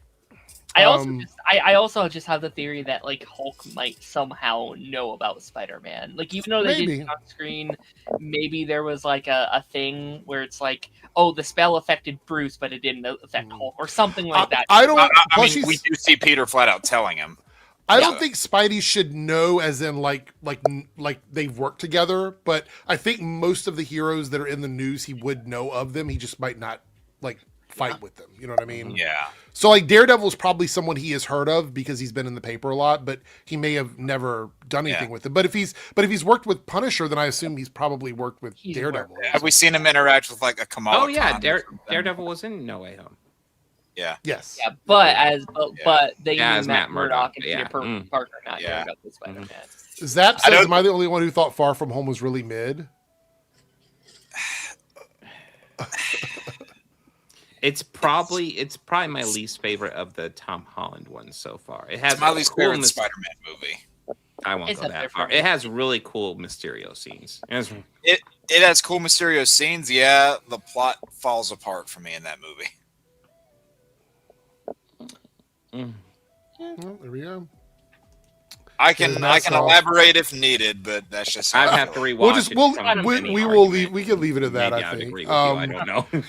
All right, And so I'm not even saying it's bad. It's not Right. bad. It's just very like middle of the road for me. But if the worst Spider-Man movie is that, then like it's a good sign. that is a good sign. Yeah, we like you said earlier. I mean, there's so much good Spider-Man out there. Yeah. Even So the many bad beloved Spider-Man is versions. better than a lot of the stuff that we already have from other things. You know, I got so lucky with that character, and not like to have so many monetarily successful versions, so many beloved versions. That's like true. holy shit, did they Oh, strike? I mean, with Spider-Man. we've never gotten the Spider credit card, so I mean, there's something. By the way, did you guys see? I saw this earlier today. Zootopia 2 is going to hit 2 billion through VOD sales. It's at 1.9 something, and they're estimating by the end of the week it'll pass 2 billion. Is it still in theaters? No, Bomb. it literally No. just left. It just left, and that's what I'm saying. It's 1.9 something billion right now, and they're saying with VOD sales it'll easily cross 2 billion. And it just hit like Disney Plus, so there's a whole new wave of people watching it currently. Disney's dead, guys. Disney is struggling. I did I'm the sorry. math. It's Actually, not need to good. hit 2.1 billion to break even. So it's Oh right, flop. yeah. So it's a bomb. It's a box office flop. 100%. Eric, did you see that like Disney video actually of the new CEO and his like speech on the future and stuff like that? I didn't see a video, but I have a tweet with it on there. Okay. I'll read it off here in a second, though. But we had someone that showed up at the 2-hour mark, and Crazy Joe has entered the building. Hey. Hey. You're late, Joe. Well, I was watching Joe. Ready or Not too. I'm kidding. Oh, okay. Thoughts on Ready or Not 2? Non-spoilery? It's every bit as good as the first one. Okay. It's every bit as good. I didn't think that movie would lend itself well to a sequel. I'm like, where do you go? They did it, and it's fun. Okay. I'm seeing it next week. Did you get the trailer for Spider-Man Brand New Day yet? Have you seen it? Oh yeah, watched it like two or Okay. three times. Okay, we just finished. Before we move on to the next topic, do you want to give your thoughts on it? Did you like it? Did you not like it? I really enjoyed it. I thought it was great. I mean, there's questions like, okay, we know everyone forgot who he was, but like, can't he just reintroduce himself? I think that's what we talked about. That I think this movie is going to be dealing with him reacclimating with the world and dealing with the trauma from No Way Home, most likely.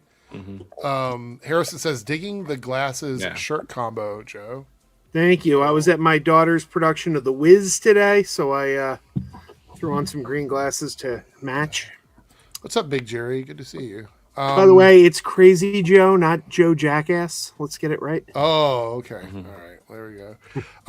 Lone Wolf with the $2 super chat. Frank, I need a lawyer. Don't worry. I know a guy. He basically, that's how they were introduced in No Way Home was the lawyer show. I will say, He's a really good lawyer. before we move on, I do think this movie is going to be essential for Born Again season 3. If what we're hearing about the hand is true for Born Again, I'm thinking I could see a world where the hand is the villain for season 3 once more, and I would not be shocked if Frank is the only person in Spider-Man that has had experience fighting the hand.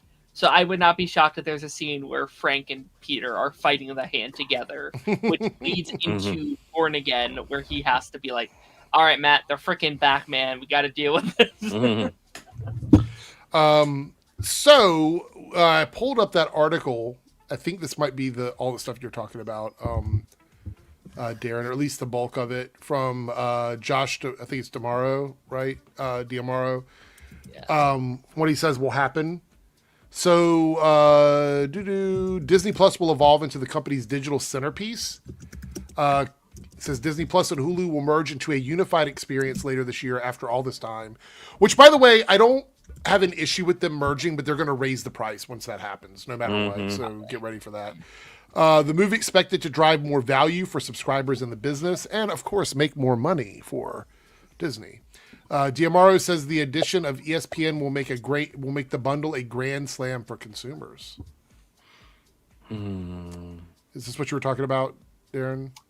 I think so. There was like big motivational video that they had put out. Let me see if I can find the video. I'm looking for it too. I'm trying to.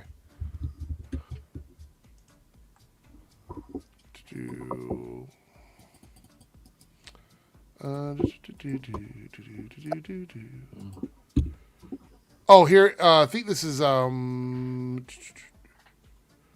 Bob, on behalf of all of our employees, cast members, shareholders, and fans around the world, thank you for your tremendous leadership, your steadfast support, and your countless contributions to the Walt Disney Company. You've set an incredible example for all of us, and personally, I can't thank you enough for your mentorship and friendship through the years. You will be missed.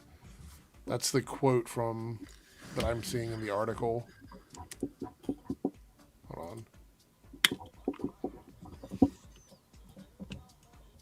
Is it like a 2-minute video? Darren? It might be. Did I save it? I'm looking. I think this might be it. Hold on, let me switch over to this. Could be. You can tell me if this is it. Is this one? Oh, I found it. If you're still looking for it. Is it this one right here? It doesn't play like the first couple seconds of it. Named CEO of the Walt Disney Company. Looking back, it's an. Is that it? Or maybe. Here, let me send you the one I have here. Okay. All right. Send it in the private chat. That could be the same one, but I don't think so.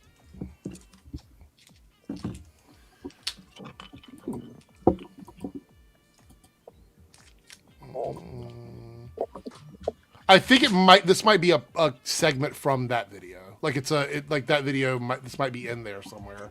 Okay. So we'll watch this one though. See what he says. I hope this is right. This is our new. This is our new CEO of Disney, guys. Get ready. It remains our greatest competitive advantage.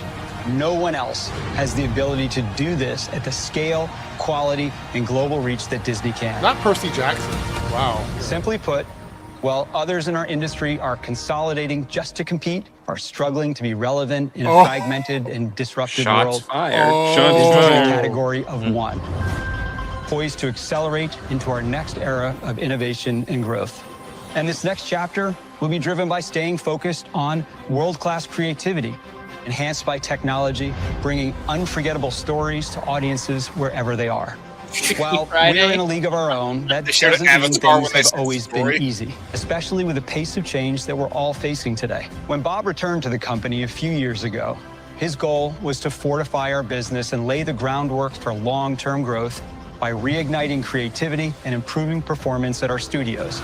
building a robust and profitable streaming business, transforming ESPN for a digital future, and turbocharging our parks and experiences. We've accomplished all of those things, and we're operating from a place of strength with ample opportunity for growth. What did you think about the shots fired towards Warner Brothers and Paramount? I thought that was pretty funny. I think it's funny, but it's also a bit hypocritical considering it wasn't that long ago they merged with 20th Century Fox. Yeah. I also did find it ironic that the part of the voiceover that said showcase great stories and they showed Avatar. Well, I'll also say it isn't quite as hypocritical because Disney purchased them when Disney was still very profitable, whereas Paramount is already in debt, Warner Brothers is in debt, and they're combining together and creating even more debt. So that's it could be worse. Sorry. I don't know if I fully agree that they're in like a league of their own. Like, I think Disney still has competition. Like Warner Brothers, I think gave them a real run for their money this year. They still won, obviously. But Darren, not to cut you off, but we looked at it the other day. Out of the 4 quarters, Warner Brothers beat Disney twice. Yeah. In Q2 and Q3 of 2025. Universal Disney has some huge franchises too. They won at the end there with that slam dunk with like quarter 4 with like Avatar and Zootopia pretty much crushed everybody else. So. And in fairness, this year they are also going to crush with Mandalorian and Grogu, Toy Story, Moana, and Avengers Doom. Yeah, this year is Disney's for sure. But I wouldn't say that they're like in a league of their own. Like they still have competition out there. League of Their Own, good movie. Yeah, Tom Hanks. I had to put it on my list. All right, before we do a little bit of banter, let's look at the teaser for Sonic. It's only 37 seconds. There's nothing to it. There's a teaser for Sonic already? Didn't they just announce it or something? It's like an announcement trailer, basically. Yeah. What? Oh my god! They announced the title, and you'll be shocked with the title. Something you give that pisses me off. Is Zendaya in this? Just kidding. She could. Well, let's see. All right, let's see what we got. This teaser.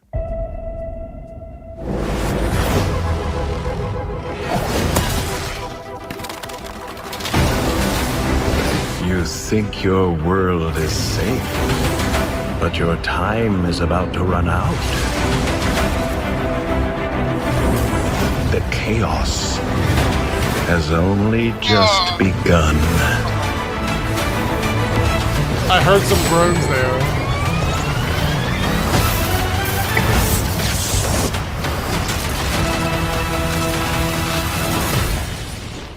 I never would have guessed it would be titled that. I never would have guessed it. So, what was the groan for? Like, is it a reveal here in a second? They were talking about chaos. They showed the Chaos Emeralds. I just hate that game. Oh, okay. Well, I really don't like that game. Darren, what was you said something pissed you off about it? Like, what was that? I don't want to carry back. Oh, okay. I think kind of my biggest hot take. I think he's kind of hurt most of these movies, especially in that third one. I think every good moment in Sonic 3 is kind of put down by Jim Carrey. Not that he's not good as Eggman, he is. I was just really looking forward to a eggless movie this time around. And Darren will just be happy if Jim Carrey's not in something. I'm kidding, Darren. I think he did a great job in those movies. Like, I know I'm just a hater because I wanted them to be taken slightly more seriously, but I was just like, okay, we get to do something new now that we've wrapped up the trilogy. Now he's back. I mean, the other movies have made money. They're going to do the same thing again. Yeah, they're cute and entertaining. They aren't great. Or anything. Listen. They're fine. They're fine. I have to put a little bit aside because I know they are meant for children, and it's very lame for me to be like that old man that's like, no, I want serious Sonic movies. But like when those movies get serious, they are so good. Like they are so good when they let themselves be a little more serious, and then they'll cut to Jim Carrey shaking his ass with his twin. I'm just like, take it down for me. That's actually been my biggest criticism with Sonic 3. Like Sonic 3, I think is easily the worst of the three. I really liked the first two. I liked the Knuckles TV show. Then Sonic 3 came out, and I was so underwhelmed. And part of the problem was I thought it took itself too seriously. I'm like, where's the humor? It wasn't fun. It lacked the fun of the first two and the Knuckles show. I think there's a little too much fun sometimes. I mean, it's a talking Darren's like the hedgehog. fun police. No fun. You're having too much fun. You're allowed to have fun for sure. I just think when you are ruining the pacing and the tone of the movie you're trying to create, I'm not a huge So essentially, if I'm reading this right, it's too much indulgence with Jim Carrey. Like it's like he's doing the most instead of like actually I think there's being a part of the story. I think there are parts of the movie that it completely works for me, especially in the first act, especially. But when you're in the climax of the movie and you're doing the most important scenes, and then you cut to like a bit of him doing something super silly, and you kind of take down the tone a little bit, I'm just not a huge fan of that. I would prefer, but again, I know they're for kids. I know they are kids' movies, so it's lame for me to be like, curse this movie. Like, I hope the kids have this, and it's the thing that they have or whatever. So but does it seem like a movie you would have adored when you were like 11? Possibly, it's very possible. I don't know. My son loves Sonic just like he loves Mario. We'll see Mario Galaxy. We'll see this. Am I super excited for him? Not really, but like I'll have fun with him. Just curious. I'm checking something here. God, now I want to go back and play Sonic 3. Wow. Man, So- I played that so- a lot of that game growing up. I played that game so much. Sonic 1 did over 300 million globally. Sonic 2 did under 200, but that was during COVID era restrictions. It was 2022. And Sonic 3 did almost as much as Sonic 1. So it's really interesting. I just want to defend myself really quickly to the people that like I need seriousness in this CGI movie. Go ahead. Like we're acting like Sonic is always sunshine and rainbow. Sonic can get dark as hell. Like Sonic is an IP that will and can take it there. And I think it's okay to be a little disappointed that we're not necessarily going there. Like, I think that's an okay feeling to have. Not saying it's not justified for not doing that. I guess I'm confused. How does Sonic get dark? Doesn't he just run around and collect rings?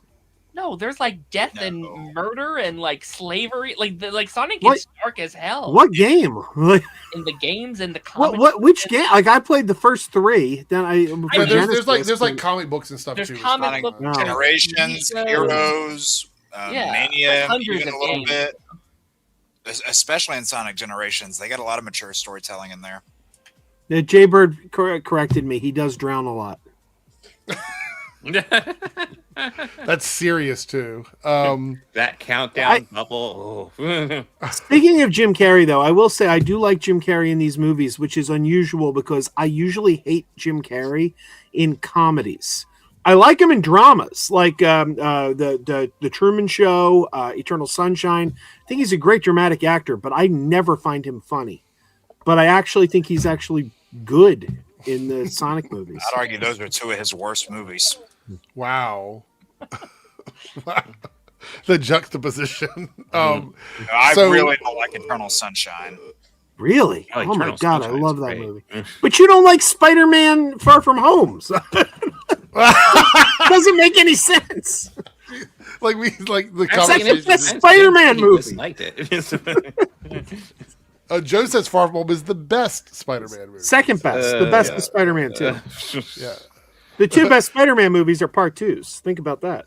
I don't know what it means, but Lone Wolf with a $2 super chat. Okay, Spider-Man beat another big trailer. DM it now. Yeah, I don't think you were here earlier. We talked about that, Lone Wolf. You were talking about GTA 6. We looked at it. GTA 6, well, it beat any superhero trailer by a lot.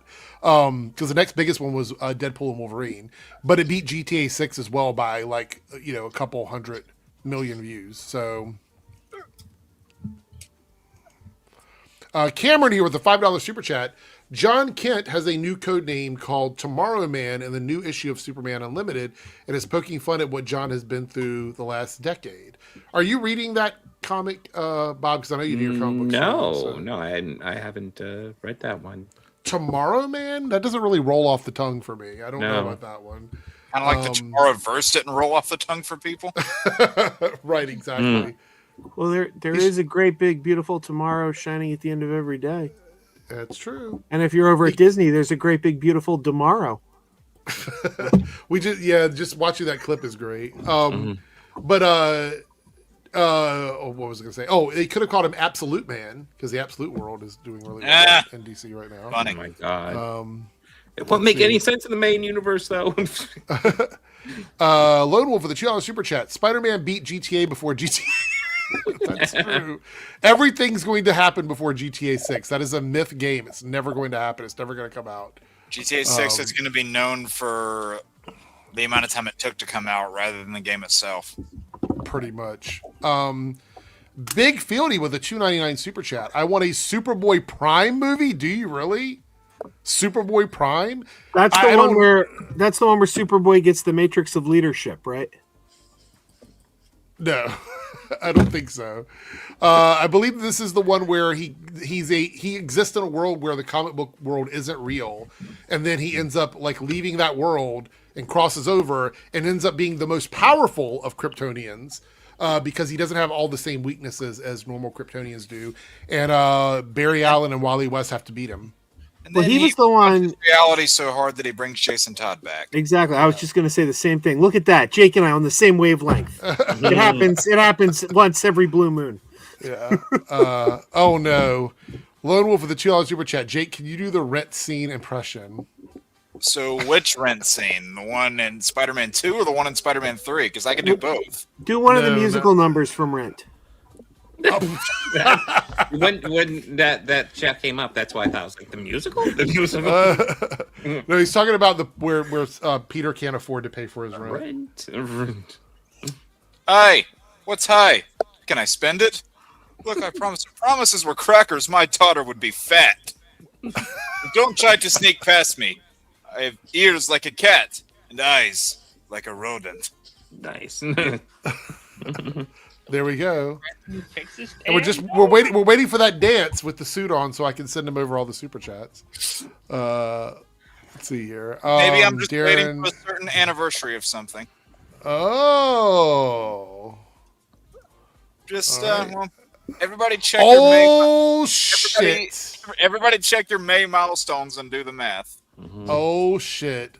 Darren just sent me something. The Punisher special is going to be a 1 hour episode, so that's exciting. Yeah, I missed my calling as what, Big Fieldy?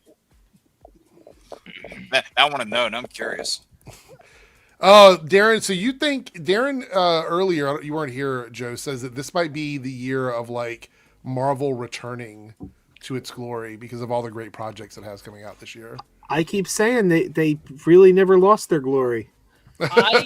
I would agree. I think the point I was making earlier, though, is like I think this is the year of public reception returning to Marvel and like the casual audience kind of coming back and seeing it again. Maybe. Mm-hmm. There is Avengers. I forgot. I was gonna say, is it just Spider-Man this year? But yeah, no, it's Avengers. Oh, there's like 7 things out this year. And Wonder Man was really well received. Wonder Man was really good. I mean, I love Wonder Man. Well, I'm not just saying about awesome. Obviously it was good, but I mean, it wasn't just like a lot of things are good, but it was well received. The public liked it. It wasn't like even the chuds weren't going after that show. Yeah, which is shocking. Well, it's because it wasn't popular enough. It didn't generate enough buzz. Like, if it got higher on the algorithm, they won't pay. I would say if Wonder Man were a week-to-week show, they absolutely would have went after it if it were coming out every single week. Staggerforth, the $4.99 super chat said a semi-fun question. What are some predictions for the name of the potential combined Warner Paramount streaming service? Nothing good. I can't think of any name that makes any sense. If anything, they're going to just drop the HBO and Warner Brothers branding altogether. I was thinking they'd probably just fold it all under Paramount. Yeah. Eric, can you pull up Lone Wolf's thing, Eric? I believe David Ellison already said that everything's just going to move to Paramount Plus. So I think Paramount Plus is just going to be the thing. Which is so I don't know. But just you know what? thing, I think HBO Max is a better built system than It Paramount is. Plus. Paramount So is one why of the not- worst streaming apps. One of the worst ones. Yes. So why not move everything to HBO Max and just change the name of HBO Max to Paramount Plus? Because it's better. Like Paramount Plus, and we're going to look at Lone Wolf's chat in just a second, Jake. Don't worry. Paramount Plus has more bugs than any other streaming app that I use. It's like it freezes up on stuff. Ads will cause it to reload. Sometimes you go to start something and it hangs up on the beginning of the episode, and you have to start the whole app over again because it just will never play. It's really annoying. Sometimes it'll Plus repeat runs the same ad terribly on my that showed TV. you. I think it'd be smart. I wouldn't be completely shocked if they rebrand altogether. Close down HBO Max, close down Paramount Plus, and create this like Skydance Plus, brand new eye-catching streaming service, and they advertise it as like we got the biggest like IPs in the world that has everything on it or whatever. Skydance Discovery Plus. Bob, that's funny. Here was a super chat from Lone Wolf. It says, $5 super chat. Do the give me rent, you'll get rent when you fix the door. Oh no. All right, I gotta get in character. Hold on. Oh. All right. Rent, not now. This is a rent-free country. It's not this is a free country. It's not rent-free country. Leave me alone. Give me rent. You'll get your rent when you fix this damn door. 10 out of 10. All the awards. $2 super chat from Silhouette Animator. Man Spider mutation or symbiosis? I think it's more likely to be Man Spider, in my opinion, if they're going to do anything. Yeah. Same. Because, I mean, look, they have Punisher there. Punisher was there during the Man Spider arc in the 90s cartoon. Yep. They're putting him with the scientist, and then in the cartoon it was Connors, and this it's Bruce. So, yeah. Did you guys discuss the scene where Spider-Man is jumping towards the ninjas? Yeah, we were talking about how people have pretty much confirmed there's a big gap of like the cinematography. There's Doesn't make obviously sense nothing for it just to be missing. Spider-Man. There's nothing missing. Yeah. I'm guessing whatever was removed is whatever character Sadie Sink is playing. Well, somebody needs to check. Somebody needs to check the Brazilian release of this and see which one of those hand members gets hit by invisible air, because they're showing. That's so funny. Wait, where's John Campio when you need him? Because that's remember all the spoilers we got for No Way Home. So, you mean those shitty quality images with the watermark on them? Yes, those. He's like, no, they're totally not real, but they were. He wasn't wrong though. Like when he was pointing out the shadows, like I could see why he thought they were fake. Like I'm like he made a good point. I mean, it turned out he was wrong, but like you could see what his thinking was, because he was right about the lighting. You don't even need to look at shadows. It's so funny. The lizard thing was a giveaway enough. All right, so before we look at our polls to see what everybody's picked, we have another super chat here from earlier, which I said we bring up at the end, from South Texas Shark. One of my favorite super chats of the night, which is a $2 super chat for what did you watch this week? Let's go clockwise and start with Bob. Bob, what are you shouting out this week? If you have to I just give us a recommendation. Season 2, pretty good. I talked about on the podcast. Go and see Project Hail Mary tomorrow. I guess that doesn't count, but I'm excited to see that. You will watch it this week. Yeah, that's true. Yeah, true. And God, has that been it? I guess I've been busy. I guess that's been about it for me. One Piece season 2. One Piece. Okay, Darren, any shout outs for you? Yeah, I mean, I've been just kind of catching up with like everything that's coming out right now. Like Invincible, I just finished up. The live action One Piece I finished up, which was fun. Not movies, I guess I haven't watched, but I've been playing through Kingdom Hearts on my second channel. So it's been really fun. As I'm slowly getting through that. So yeah. By the way, I'll jump back to Bob in a second, but Darren, go ahead and shout out your channel. We'll do that while we're doing this too. So where you can find me. Sure. I mean, main channel, Darren Sanctuary. I posted a pipeline today. We're diving into our next round of retrospectives, as we're starting some Disney retrospectives. Anyone's a fan of that franchise? We talked the Disney Golden Era today, so that's Snow White, not Pocahontas, sorry, Snow White, Pinocchio, Dumbo, Fantasia, and Bambi. So Okay. The old classic movies, and then my second channel if you guys want. We just launched it, and that's Downtime with Darren, where we've been playing Kingdom Hearts. Okay. And Bob, where can they find you, and what have you got going on your channel? Organized Chaos. I'm streaming. I cover comic books. I have a podcast where I talk about like the new movies and sometimes old movies just for fun. But yeah, no, it's mainly what I do. Talk about movies. Okay. There's also Organized Chaos podcast. There's a separate channel if you want to see an old podcast. It's on my main channel. You can become a member and see it on my main channel, or you can just go to the podcast channel and see it for free. Okay. Joe, what did you watch this week? What are you shouting out, and where can they find you? Well, you can find me at Crazy Joe Adventures. I've been putting out a lot of content there, but it's about to slow down because I'm going back to day work, and you're going to be maybe getting a video a week from me going forward. Hopefully I can keep up with that pace, but my schedule's going to be tight. What did I watch this week? I just rewatched the original 3 Shaft movies. Shaft in Africa, not very good. Not as good as the first 2. And I rewatched Good Luck, Have Fun, Don't Die, which I am still convinced is the best film of the year so far. I think it's one of the best. But it is fun. Yeah. See, I think it's one of the best films of the 2020s. It's got a smart script. It's a great, smart sci-fi movie with a lot of social commentary about the way we use technology, and it's got a really quirky sense of humor. I love that movie. And Ethan Van Sciver's here. What else? That's all that's coming to mind. But no, I just. Oh, I thought you were. I didn't even notice. Yes. What's up, EVS? Thanks for stopping in. Good to see you. All right, Jake. What about you? Well, what did I watch this week? I am working my way through Strange New Worlds. I'm about to finish the 2nd season. Rewatching to kind of prep for Evil Dead Burn coming out in July. I decided, you know what? I'm due for a Ash versus Evil Dead rewatch. That series is phenomenal. Love it to bits. You can find it free on Pluto if anybody's wondering.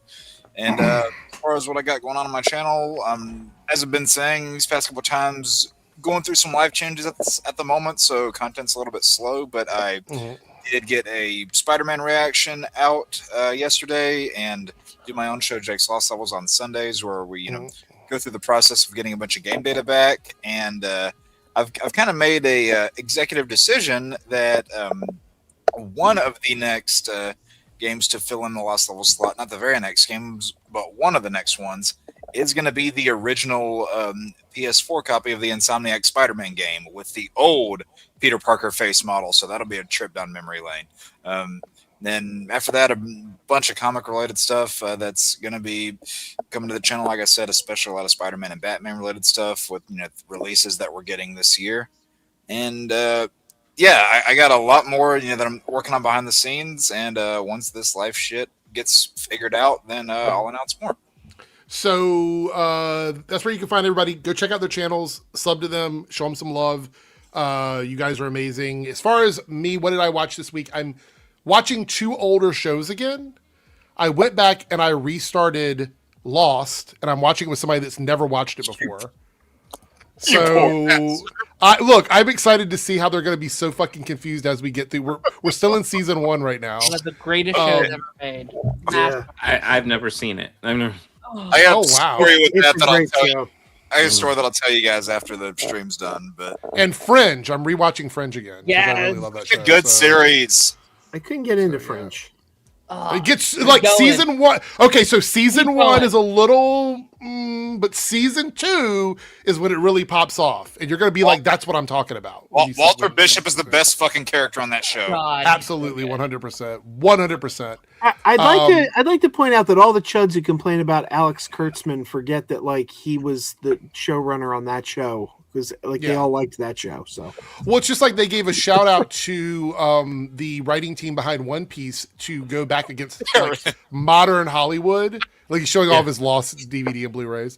Going against modern Hollywood when most of the writers on One Piece wrote modern Hollywood shows. So I don't know what the fuck they were talking about. One of them was connected to Disney Plus shows like Percy Jackson and Ahsoka and Acolyte. And I'm like, these people are connected to shows that you're attacking. Like I don't know. I mean, they're acting like One Piece is some sort of rebellious show that's running a counter to everything else. It's like it's part of the same system, guys. It is. It's part of Hollywood. So there we go. Oh, we actually got a couple super chats in. One of these I'm gonna pull this one up first because I know Jake will get a kick out of it. $2 super chat from Lone Wolf. Look at Toby. That would not be hilarious. What? Die. Isn't that supposed to be Toby die? No, look at Toby's dick. It's look at Toby's dick. It's a John Campea reference. Why did that go over my head? Of all people. That's right. There was a thing about that. Oh my god. Yeah. Look very closely at Toby Maguire. Look very closely at his penis. And I'm telling you, I looked closely at the dick, and he was right. Okay, it's too funny. Cameron with a $1 super chat supporting the show. Thank you so much, Cameron. You're amazing. Silhouette Anime with the $5 super chat. Kevin Feige had to consult on the Sadie Sink casting. Plus, she is in Secret Wars. Clearly, she's going to be Jean Grey. Narratively, mutation and might restore memories, which is what I said the other day when we talked about this, if she was going to do that. Because remember, she outed Iceman in the comic book. She went in and said, "You're gay." And then she really? Yes. Okay. This is one of the most controversial and worst fucking storylines in comic book history.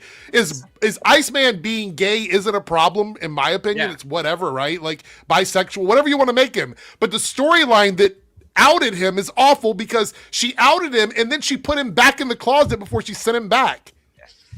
And that's also, I'm just going to say this. That's all that storyline focused on was just Bobby's sexuality. It was so you didn't fucking bad. You didn't get to see anything else about him as a character. She's like, by the way, I'm going to out you in the most personal way, and then I'm going to put you back in the closet because I don't want to fuck up the timeline. So we got to send you back and make you forget that you're gay. Okay.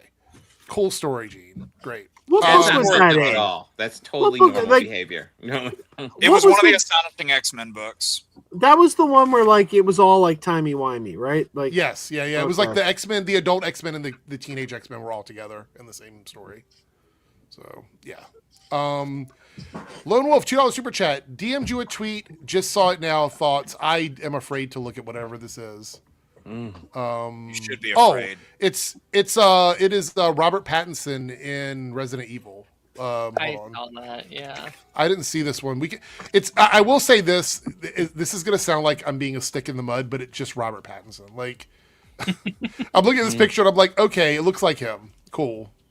When they're playing characters like this, it's like, yeah, it's Robert Pattinson in a suit with like a tactical vest. Okay, cool. Wait. That's Bruce Wayne. Wait a minute. Paul Thomas Anderson's Resident Evil? Yeah. Yes, yeah. We'll look at it here. Hold on. We'll drop this. Wait, down. What? So, yeah. Huh? July 2027. Yeah, that was announced a while ago. ago. He's playing Leon. Yeah. He looks good. He looks great. I like Robert Pattinson. He looks great, but have you seen those where Anthony Starr wants to play Wesker? Have you seen that? I just can't wrap my head around the fact that Paul Thomas Anderson is making a Resident Evil movie. Yeah, Lone Wolf, did you send me something without vetting it first? No, would Lone Wolf do that? Click on the count. Because I am a community notes contributor. Yeah, it says this is a fan cast. Bro. And look, Lone Wolf, look at this. It's like disgusting fish. Disgusting phlegm. I have now officially become a spreader of misinformation. How could you, Eric? How could I? Debunk me right now. Take this clip out and debunk the fuck out of me for that. No, it's okay. I'm sorry. I get it. Now it's going to take an entire year for you to get reloaded. I mean, Yeah, you're I a couple know. weeks early for April Fool's Day, but we can count it as your friend. Yeah. April Fool's a Yeah. month at this point. Yeah, no, like Look. Crazy Joe was pointing it out, and I was like, Paul Thomas Anderson working on a franchise movie? What the fuck? My favorite one is imagine. discussing fish. I don't know why. Yeah. That one makes me laugh It so was much. probably it's because so of the stupid obviously Super Bowl not true, bit. That's so- why it's funny. So fucking funny discussing fish. No, it's okay. Thank you for the super chat. Maybe we'll get a real reveal of it later. Yeah, and then you So- can redeem yourself by linking him that. Yeah. Kidding. Anyway, let's see what you guys picked on the polls because we hit the super chat goals over in the Debunks channel. You guys have selected as a bonus. Darren, why are you putting lies in the chat? You don't know what to lie. Is the poll gonna come up on the screen? Some hot What's fish, happening Jake. here?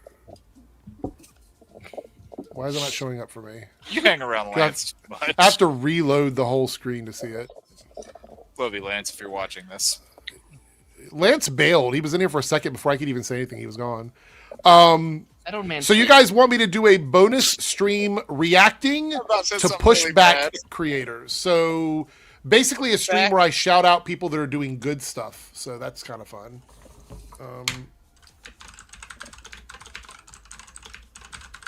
I like that. I like being able to shout out some people because sites like what is it, Saltier Than Crate, they love to talk about all the bad shit going on, but they never shout out the people that are doing the good shit. No. It's a very 'cause interesting Reddit. Because why would they shed light to positivity? Yeah, exactly. And over on the Reloaded channel, you guys, we hit the goal twice, which means 2 of these will be selected. Let's see what they picked. If they picked either Jake or Darren's. All right, so the favorite movie theater memory thing was 17%, Jake, unfortunately. Boo. But the 2 we're going to be doing over here is fave TV show episodes of all time and top 3 superhero nitpicks of all time in all media. So those will be the ones. Let me go ahead and put those on the list. These will most likely get done on the 30th when we have our poll choice Lollapalooza. Which, how many do you think you're going to try to cram into that stream? Well, it's going to be a typical like 2 to 3 hour stream, so at least 4 or 5, maybe more. No news. No news is good news, right?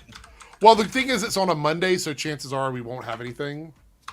Yeah, I mean that's why you took the show off Mondays, right? Yes, that's exactly why I did that. Anyway, that's pretty much it. So we're gonna jump out of here. I want to thank all of our guests tonight, including Ronan, who was here but had to go. So definitely go over and check out Ronan's channel. We will be live again on Tuesday. Is it? It's Thursday. Yeah. Live again on Tuesday of next week for the Nocturnal Nerdcast. Make sure you subscribe to all of these channels, and they will go live at some point between now and then, I'm sure, except for Joe, because Joe doesn't really go live anymore. So I went Well, live. actually, you were live last night. Yeah, on the because I wanted to explain, to the Adventures audience why the content was going to slow down. So I thought I better offer explanation so people aren't just like unsubscribe. He stopped posting. All right, that's it. We're out of here, everyone. Have a great night. Have a great weekend. Hope everybody has fun plans. Go see Project Hail Mary. Show some love. I'm hearing it's really good. So And Ready or Not too. Okay, well there we go. You got your marching orders. Go do it. Not to see Project Hail Mary. Hey there, if you're seeing this, that means we have reached the end of the stream. Thanks so much for your continued support with comments, likes, subscriptions, super stickers, and super chats. I just want to give a special shout out to all of the channel members who have contributed to the success of this channel with paid tiers. On the screen, you will see your name displayed as a signal of appreciation from myself and the channel. If you would like to see your name on this list, consider selecting a tier with the join or plus button depending on your platform. Thanks again, everyone. Let's hang out soon in the next stream, and I'll see you then.